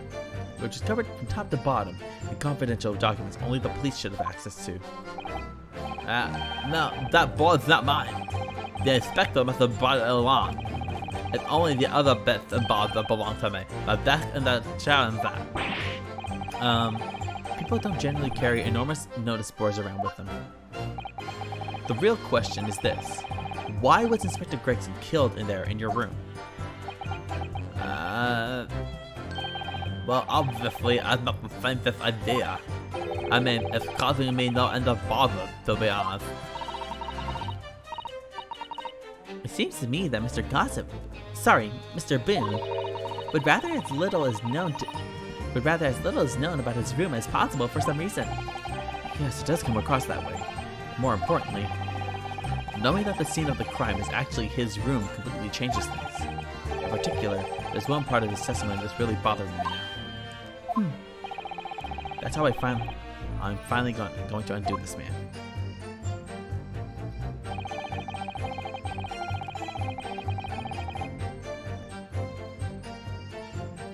Actually, let me save. I feel like this is gonna be relevant.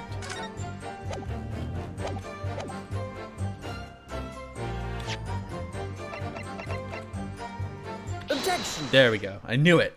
It's daily. If you have no kinfolk, as you put it, then explain why it is that among the sparse furnishings, we found this photograph in the room. I presume that you've been renting the room, that this photograph belongs to you, does it not? Oh, well... Mr. Boone, drop the pretense and tell the court exactly who you really are. I don't know what do you mean? I'm a peddler. I keep telling you so. You really don't need to bother with me. Please, just leave it alone. As the man says, leave it alone. Whatever the truth is about this man's life, it has no bearing on this case. Because it's simply not possible that he impersonated Inspector Gregson. Objection! How can you be so sure? Just look at the man. No amount of disguise could ever hide those unmissable features. Objection! But what if we were to look at this the other way around? What do you mean? Yes, Counsel, what do you mean? Well, there's no denying that Mr. Boone's lip is very prominent indeed. Excuse me. But consider the possibility that his prominent lip is itself part of an elaborate disguise. Then, hiding that prominent feature, in other words, revealing his true face, would make an utterly impenetrable disguise. Wouldn't you agree, Mr. Hugh Boone?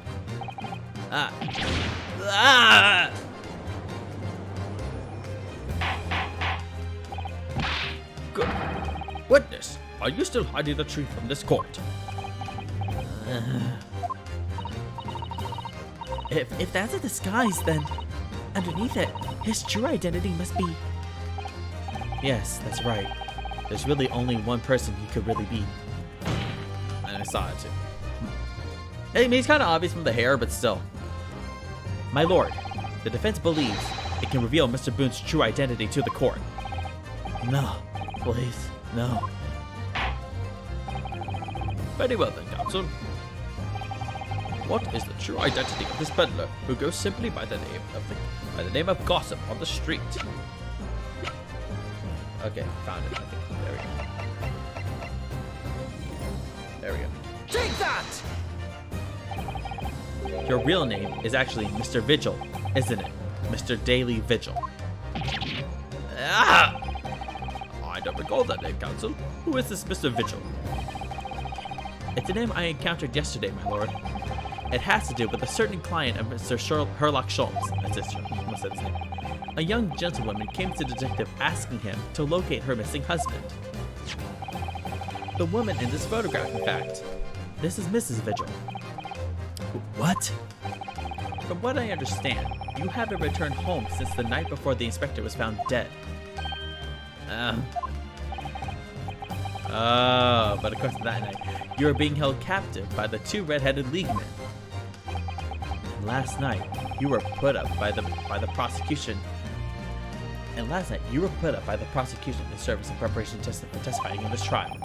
Because we'd been led to believe that you, Miss Venus, and Mr. Sandwich were all homeless. Being important witnesses in this case, we needed to know where we could find you, of course. And that explains why you've not only been unable to return home, but also unable to contact your wife, who's been beside herself with worry, waiting for you at the Vigil residence. Now that you hold on a minute, I did have the best idea. What am I talking about, really? What was it? No, just you hold on a minute. I don't have the first idea what I'm talking about, really. Yeah, that. It's a simple enough matter to confirm my suspicions. All we have to do is pull off that disguise. No, please. Bailiff, bring soap, a sponge, and a washbowl at once. Mr. De Rousseau and Mr. De Rossi, you will restrain the witness. Oui, my lord. See, my lord. Okay. No! Stop! Get off! No!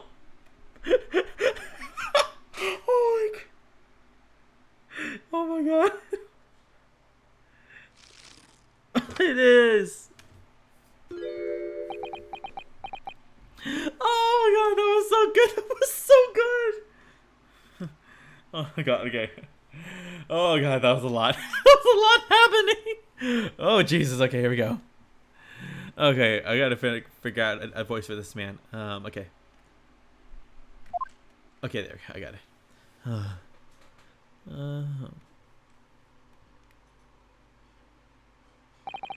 Well, we are now seeing your true features, I presume. Lift your head, sir, so the court can see your face.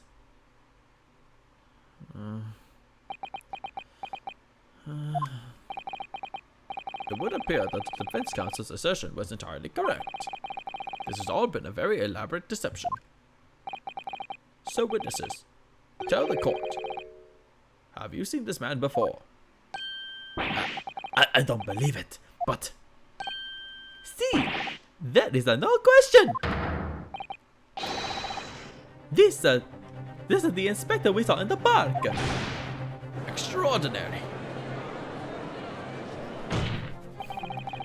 On the day of the Red-Headed League enrollment, the man claiming to be Inspector Gregson, who appeared before Mr. de Rousseau and Mrs. de Rossi in the park, was you disguised as the inspector, or rather, was you posing as the inspector in no disguise at all? Mr. Vigil was formerly employed as the chief warder at the Barclay prison. The chief warder? Then your career had promise. Why, you would quite possibly have become the future governor of the prison. What on earth have you been doing peddling your tittle-tattle on Fresno Street? Well, it's been 10 years since Mr. Vigil worked at the prison. 10 years.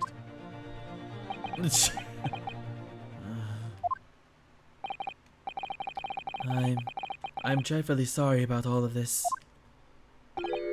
Yes, it's true. I am Daily Vigil. And you were the chief warder at Barclay Prison 10 years ago.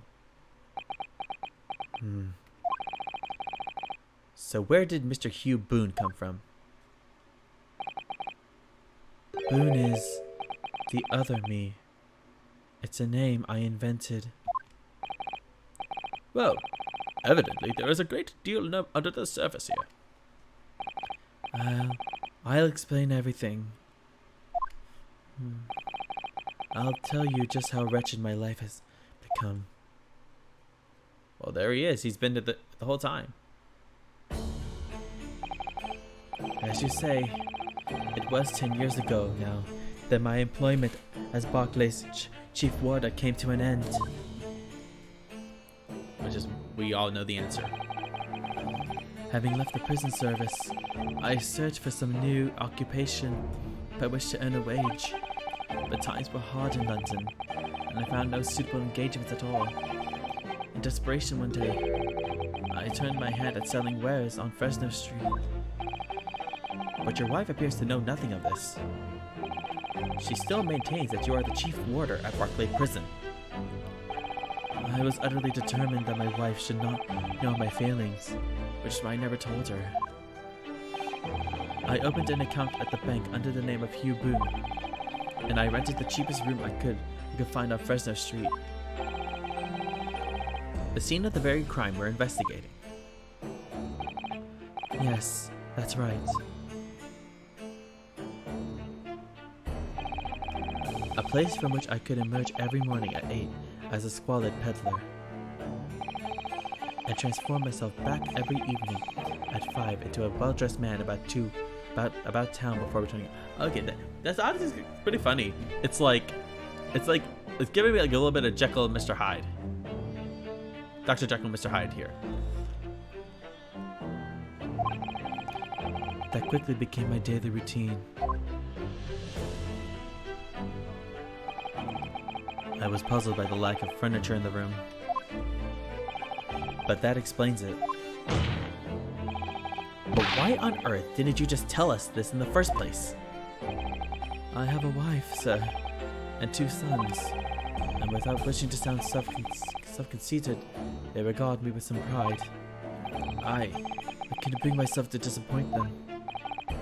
So instead, you decided to conceal your occupation from them. Yes. I've made such a terrible mess of everything.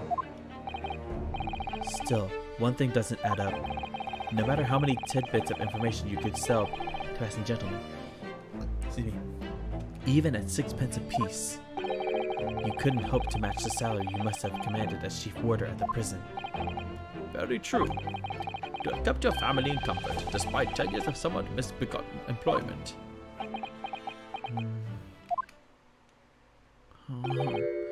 That was all thanks to Inspector Gregson.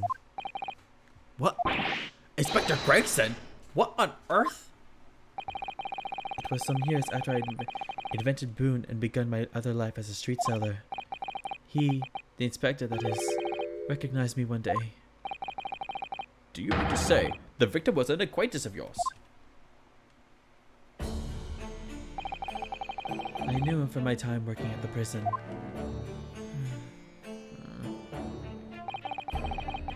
When he saw what I'd become, it was deeply troubled for me and my family. And from that day forward, he visited me on Fresh Street with increasing regularity. Then one day, he asked me if I would carry out a secret assignment for him. A secret? What was it? I was to impersonate the inspector. Oh. What? Impersonate him? We always met in that little room so the inspector could brief me. Visit us tomorrow and take a statement from the proprietress. It was always something along those lines. Surveillance work, interviewing people. On those occasions, he would lend me his identification so people would believe who I was. My instructions were to make an impression, to let people know that Inspector Gregson had been at work. And for those services, he compensated me financially. A Scotland Yard inspector willingly relinquished his identification to your care with no intent to deceive. That, as I'm sure I need not point out, is a very serious criminal offense. But why? What was the point of you impersonating him? I truthfully do not know. All I can say is that the inspector warned me on numerous occasions. Oh, okay, an echo. Now remember, Vigil, I need your solemn words. You don't blab about this to anyone, alright? Ever. Even if I end up a croaker. Oh.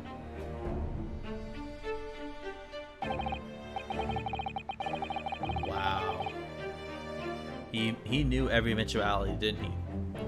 In time, he started to bring papers with him to the room as well. It became something of a second office for him. Wow. So, in fact, the person who declared himself to be Inspector Gregson at the park on Lime Street was really... Yes, it was me, acting on the inspector's orders. As usual, I removed my boon disguise and then went as instructed to the park, armed with the inspector's identification book. It never occurred to me that the bruise on my neck might give me away. Oh.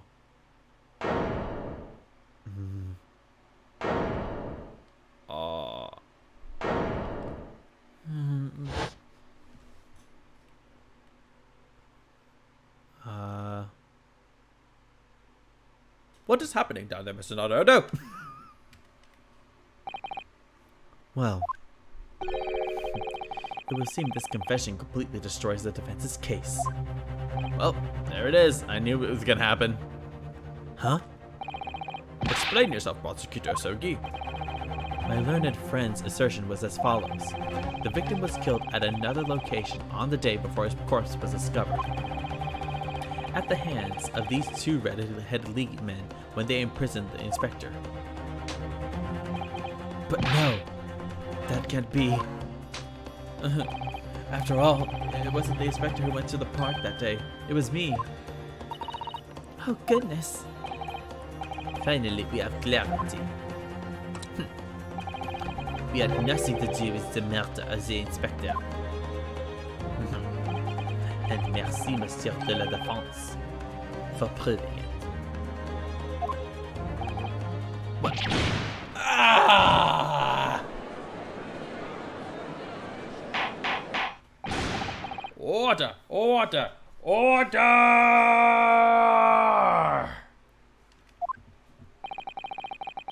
Indeed. It would appear that we have reached a de facto conclusions of sorts. These witnesses had no involvement in the murder of the victim, as proven somewhat ironically by the defense. Ugh. I hereby call an end to the cross-examination. Well, we're screwed. Hold it!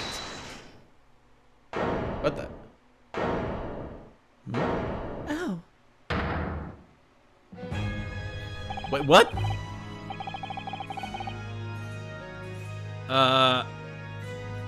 Pardon me, my lord, but with your permission, what's going on? I would like to pose one further question to the witness. Kazuma? What question, counsel? It concerns the events of 10 years ago.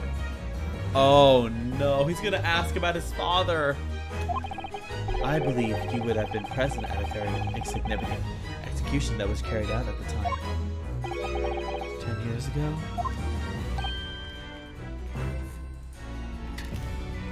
Oh. The execution of the professor, Genshin Asogi. I want to know exactly what your involvement was. Oh. Answer me, man. One moment, counsel. Is this related to the current case? Naturally. It is the prosecution's belief that this case and the events of 10 years ago are inextricably linked. Does the defense concur, counsel? Kazuma, you're not yourself. You're not as calm and collected as usual. Poor Kazuma-sama. No wonder he's acting this way. Mr. Vigil's memories of what happened 10 years ago would tell the tale of Genshin Asoki's last moments. His own father. I know. I do understand that. But even so... Prosecutor Asogi. Do you genuinely believe that this question requires an answer in order to learn the truth behind Inspector Gregson's death? I need you to trust me. Please.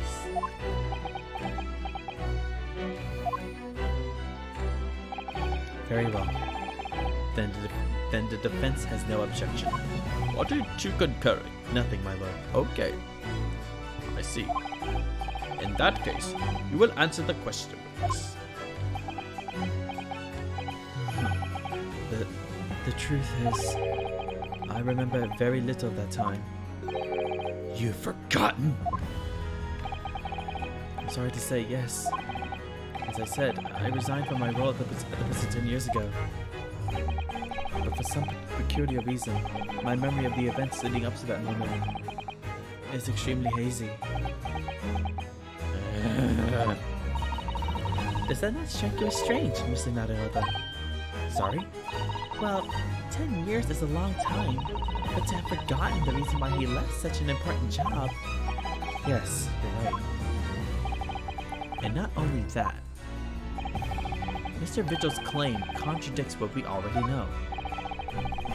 The human spirit is a fragile thing. It's broken all too easily. Which is why we have a tendency to wrap it up for protection. Sorry? The human spirit? Yeah, that's what they call it. Never mind. But you do need to wrap it up for protection. I'm so sorry for this. I'm so sorry. Okay, keep going. I'm afraid I don't understand what you mean. When we experience pain and suffering that we feel unable to bear, we block it out, obliterate it from our memories, seal it away. But it never truly leaves us. If the seal is broken, the memories resurface. And when they do, that fragile spirit may finally be crushed. But... oh, excuse me. Whew. But I really don't. Kazuma-sama. But if it must be crushed, then so be it. Because the truth will not stay buried. It's coming out, one way or another. Oh boy, here we go. Right. Now I understand. It's clear what his intentions are. He needs to expose the truth at any cost. Perhaps if I pointed out the contradiction in what Mr. Mitchell claimed earlier, it might cause some crucial memories to return to him. But should I? Should I present the evidence or not? We need to. We need to do it. I have no idea how this is going to go, but this is a court of law, and I have a duty to pursue the truth. Mr. Vigil, I'd like you to look at this. Evidence that clearly contradicts your version of the events. Okay.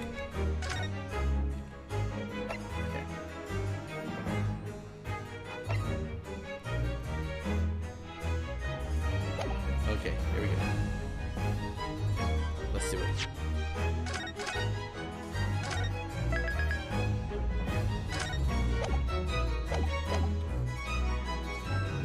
Take that! Just a few moments ago, you made the following statement. I resigned from my role at the prison 10 years ago. Well, yes. In other words, you claim to have left the post of chief warder of your own volition. Well, yes, of course. Why? Tell me. Do you remember seeing this document before? No, I don't. This is a dismissal notice ordering the immediate termination of a prison staff member's employment. A dismissal notice. And the name on the notice is yours, Mr. Vigil. What? What? It's mine?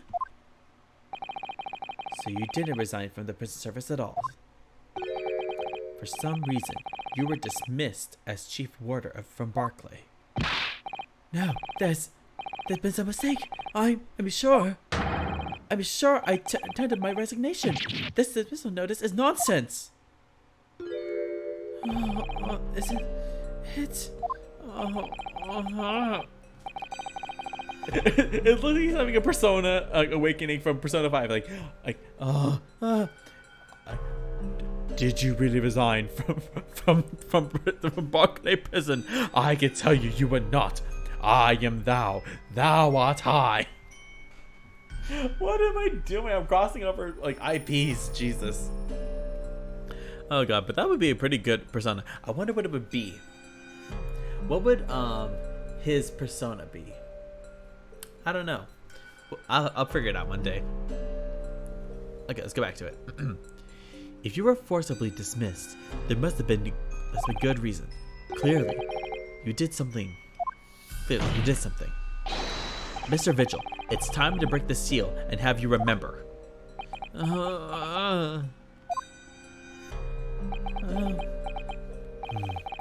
According to the few remaining records, the final execution that you supervised was on the 17th of June, 10 years ago.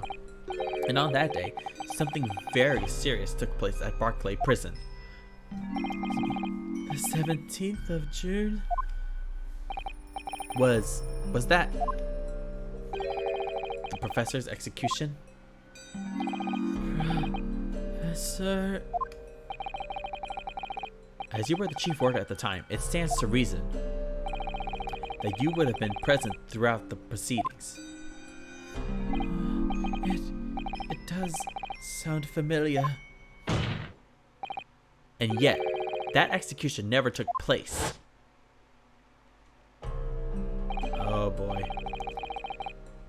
The convict, ostensibly executed earlier that day, later re-emerged from his grave.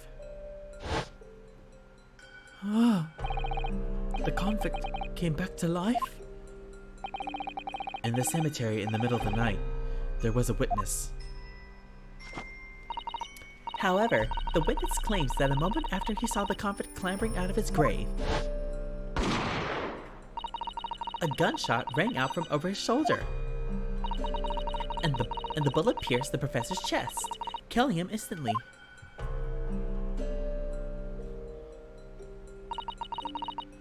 Those may have been the professor's actual last moments.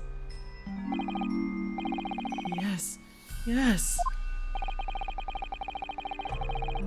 Seeing as you were in charge of overseeing executions at the time, you must know the truth about what really happened. It's in your head, somewhere deep down.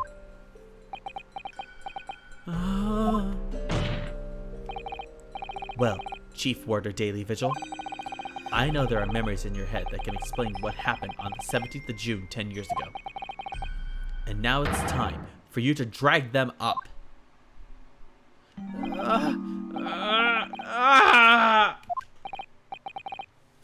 Mr. Vigil?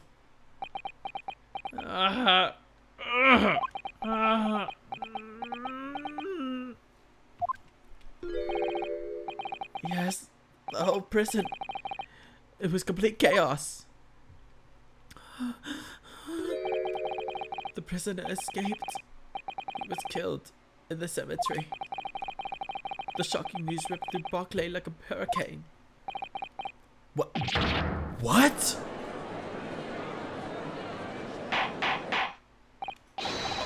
Order! Order! Order! Do you mean to say, Mr. Vigil, that your memories of the time have returned? My head, it's like some floodgates have been opened. The images, the screens. Oh my goodness. The papers. There were reports, articles about a man who'd seen a ghost. Yes, Enoch Drebber. But surely those reports were exaggerated. There were traces at the scene. Traces of what? In Lowgate Cemetery, at plot number 139. Blood. Lots of blood. That's where the man was buried, of course. Obviously, something terrible had happened there. The depths of conspiracy and depravity from which this tale is emerging are quite staggering. I've reviewed the police records from that time extensively. A thorough investigation was conducted by Scotland Yard to ascertain how the convict managed to escape in the first place. And the conclusion reached by the investigating team was that a member of the prison staff must have been involved. Are you suggesting that the prison warder abetted the man's bid for freedom? Yes, and I was suspected of doing it. Of using that mass murderer's execution as a way to help him escape. You did what? I remember now. The horror of all of it is coming back to me. One evening, a few days after the execution, some detectives came to the prison. I was called to the governor's office at the top of the watchtower. Oh no, not this man. I'm sorry, Dally. This is a serious business. But I cannot help you, know. As Chief Warder, you were responsible for overseeing the execution of our Oh jeez. Well, it seems the fellas at Scotland Yard want to have a few wee words with you about it. You'd better pack your things, laddie. You're to attend in person. As soon as he told me that, my mind just went completely blank. And then the next thing I knew,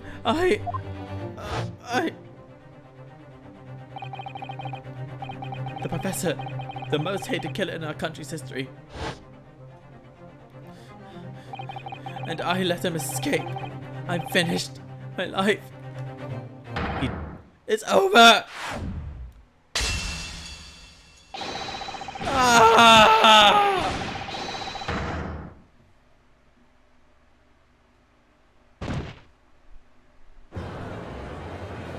He jumped out the window. Order! Order! Bailiff, fetch the doctor at once! Oh my god.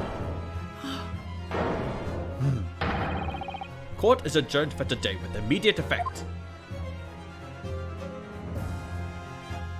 So, with Mr. Vigil's collapse, proceedings came to an abrupt end for the day. Once again overshadowed by the legacy of that notorious killer, appearing like a cursed ghost ship on a foggy ocean. Lord Van Zeeks, Mr. Vigil, Cosima, and Gregson. all of them bound by invisible chains anchored to the same wreckage in the murky depths of the past. But the miraculous light that had been trying to cut through the gloom and shine on those tragic events was playing on the edges of the truth at last. Jesus.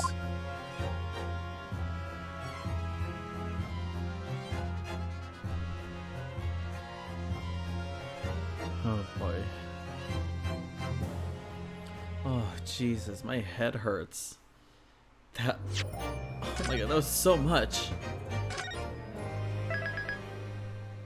Like, oh my god. Dude.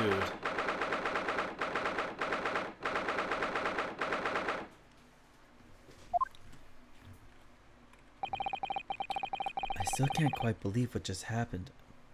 My thoughts exactly. Jesus. That was a lot. That was a lot to take in. Let's keep going. I know. I inquired with the bailiff after the court session was adjourned, and it seems Mr. Vigil was taken to hospital to recover. Right. 10 years ago now, Mr. Vigil attempted to commit suicide by jumping out of the window of the prison governor's office. But ever since then, he's completely blocked the memory of those events from his mind. Nobody knew his secret, not his family, not even the man himself. But I forced it out into the open. Was it wrong of me to do that? Did I overstep the mark, I wonder? Rudo! Hi, Susie. Oh, I mean, not Susie, Iris. Iris! I called Iris by her pet name for Susanta. I'm so sorry, Iris. I'm so sorry. I didn't mean that, my sweet girl. Oh, okay. Sorry. I'm so sorry, Iris. We'll do it again. Oh, Iris. Sorry. I went from sad to bashful in a second. Jesus. Oh, God. Here we go. Okay, here we go. You were miles away. Anyway, I've brewed a fresh pot of soothing tea for you. Oh, thank you.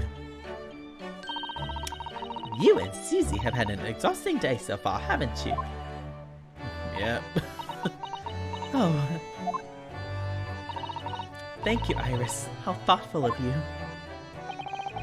Do you happen to know where Mr. Sholmes is? When we came out of the courtroom back in the defendant's antechamber, he disappeared. Oh, no, I don't know. He just suddenly sprang to his feet and left. All he said was, I must leave. I wonder if he's pursuing the mystery of Inspector Gregson's death. Well, you know what Hurley's always saying, don't you? There are mysteries in this world that should perhaps never be solved. But the construction of a solution comes only at the expense of the destruction of something else. What does that mean? He knows very well that when you open someone else's old wounds, you often open your own too. But he just can't take his own advice and leave well alone. Solving mysteries is too important to him. That's so true. But that's what I like about Hurley, after all. I suppose that's a lot of a great detective in some ways. So then, let's have tea, and then I'll give you a hand! Oh, great. Oh, do you have time, Iris? Yes, I finished this month's manuscript at last, with barely a day to spare before the deadline. Oh, I'm so looking forward to it. A brand new story to read in the adventures of Sherlock Sholmes. You know, I always hide Hurley's violin in the days before I have a deadline. You do? Poor Mr. Sholmes. I'm sure that's very wise, Iris. How sensible of you.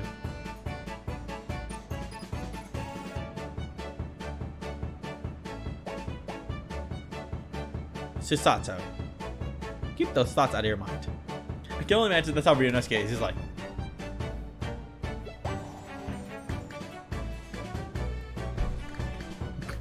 that's probably going through his brain right now. Now then, my dear fellows, Oh no, she's becoming Sholmes. let's make a plan of action before we continue our investigation.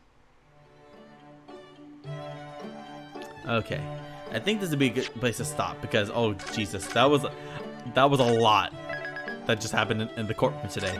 Woo! Okay, so yeah. So we'll say it one more time. I always save it twice to be sure. Oh boy. I didn't think the game would be this intense, like at all. Because did I seriously think this would culminate into like what was like a suicide attempt? I sure as hell didn't. Let me quickly get out of this thing real quick because Jesus Christ, that was crazy. Like just being able to hear all that was intense. But yeah, I think the one thing, especially for me, was hearing that like, what was it? Daily. He obviously has a lot. He like it was no wonder why he failed to remember anything about this case, because let's face it, he didn't want to remember it. And that's understandable, because like for something like that, where like you were the one being called into question and you were the problem, like I don't even know how I would feel at that moment. Like especially when you're being accused like that and you're the one who's the one at fault. Like having that kind of like thing is never fun. And you feel for the man, you really do, because he obviously wanted to protect his family, and it's a lot to process, because what I'm trying to say is that with Daly is that you can tell he's a man of honor, and he wanted to make sure no one knew of his failings, and who wouldn't? He was willing to go to extremes, and that's what's like. This could have been a totally different ending if that worked. We wouldn't probably be at this point if what his attempt worked. And it's a bit upsetting to see that it had to get to that point. But, and I obviously don't like that I was the one who had to force it out of him, but we needed something to work on. And so,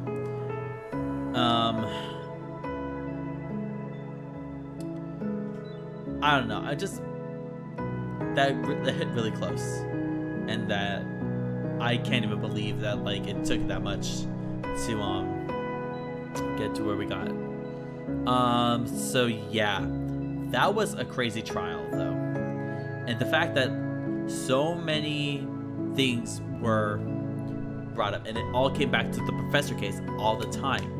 And that's what's crazy about it, is that this entire thing, this one case from 10 years before the game started, it has so much to do with what's going on right now.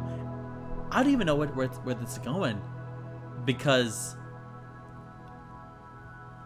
I honestly just thought we're trying to prove that Van Zieks didn't kill Gregson. That's all it was. But now we got to go back to Professor again. When have you ever seen this in a game where something so far back. Well, I'm actually now that I might be. That's actually a lot of games, but you get my point. When does something this over, like 10 years ago, have this much impact in a current situation? I don't know. I've never seen. I don't have any like memorable games. So, yeah, I am very interested to see what we get in our investigation, because this is a lot. So I am very excited to see where we get with our investigation in the next time we play it. But for now, it's like I've been doing for the past couple times. It's time for the daily nerdle. So let's give it a try. Let's get this brain pumping one last time. Okay. So today's one, let's see. Okay, if we're gonna do that, it's okay. I'll try something. 1, 2 plus 4, 5 is equal to 59. Let's see what happens. Oh wait, why is it 59? I was confused for a second. I meant 57. There we go. Okay, so there's 1 and 2 in the wrong place, and the equals in the right spot. But there's no 4, no 5, and no 7, and there's no addition. So let's try. Let's try 21 times 6. Actually, 2.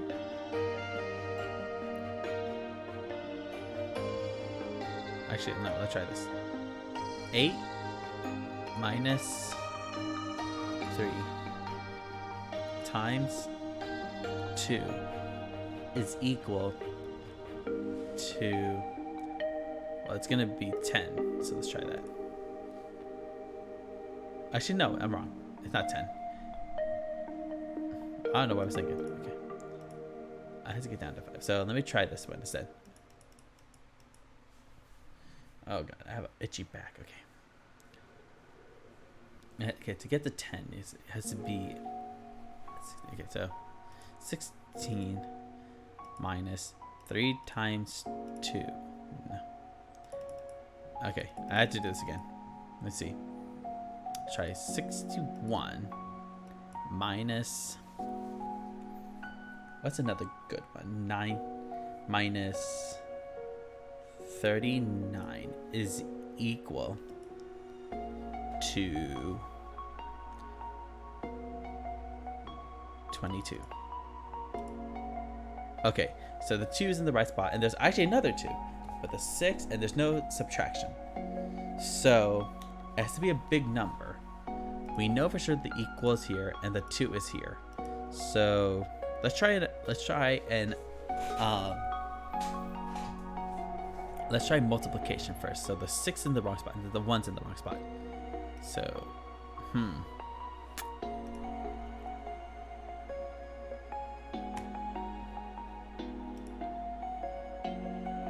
if I can give a 62.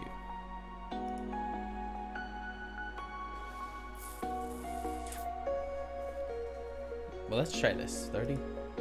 We know that's wrong, but we need to get. Okay, I thought that was gonna work, but I guess not. Okay, so equal and 2. We can always do that, and let me see what we got here.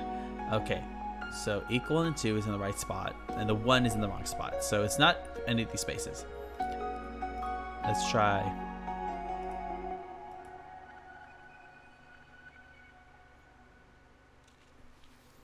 What could be a divided thing? Let's see. Let's try something like let's say 12.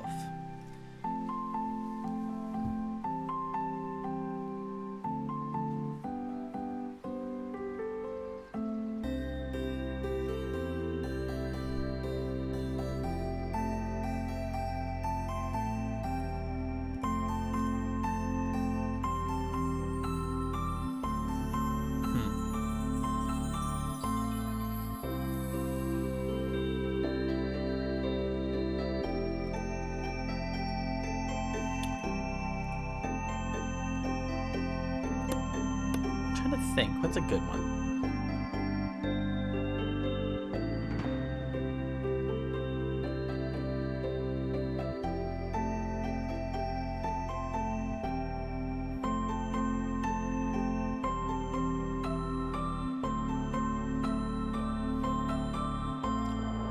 I'm really trying to think of a good one here. So it's 86 divided by.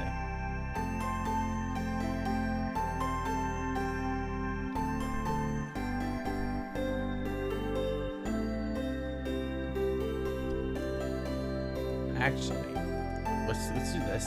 I know this is not the right one, but we got to get something here. So it's 108. Okay, so there is no. Okay, this is okay, but there's a 12, and there's no addition or subtraction, or so it's all just pure multiplication. It has to be.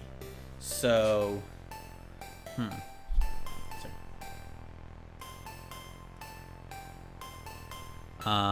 Let's see what we got here. So that's that one. Oh, this is a toughie.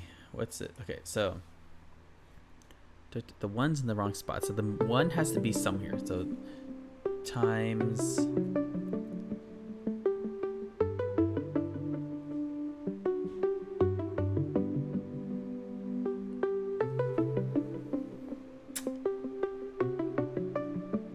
Oh, is it just like?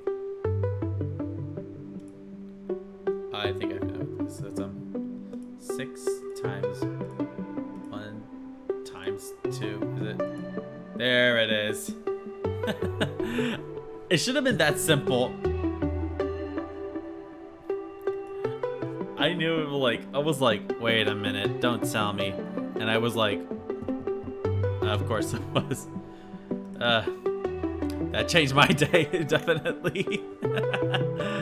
I didn't think it was gonna be that simple, but it was. So, okay, so well, that was one way to end today's stream.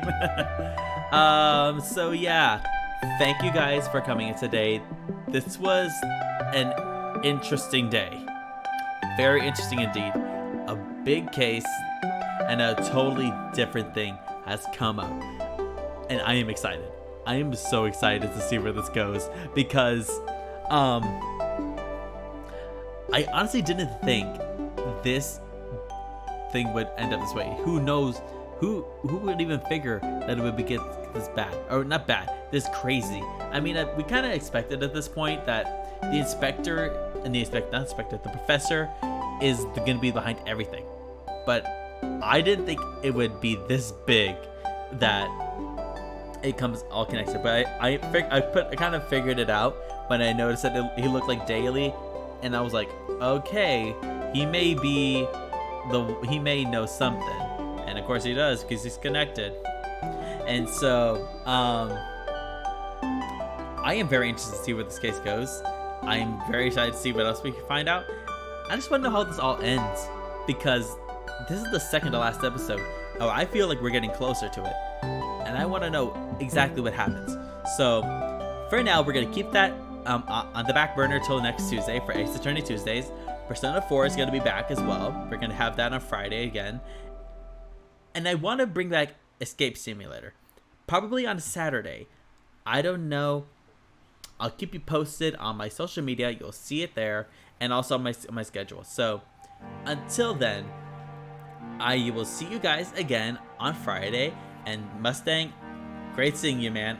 Always great seeing you. And so until then, keep following me on my Instagram, my other social media. I have them all in my About tab.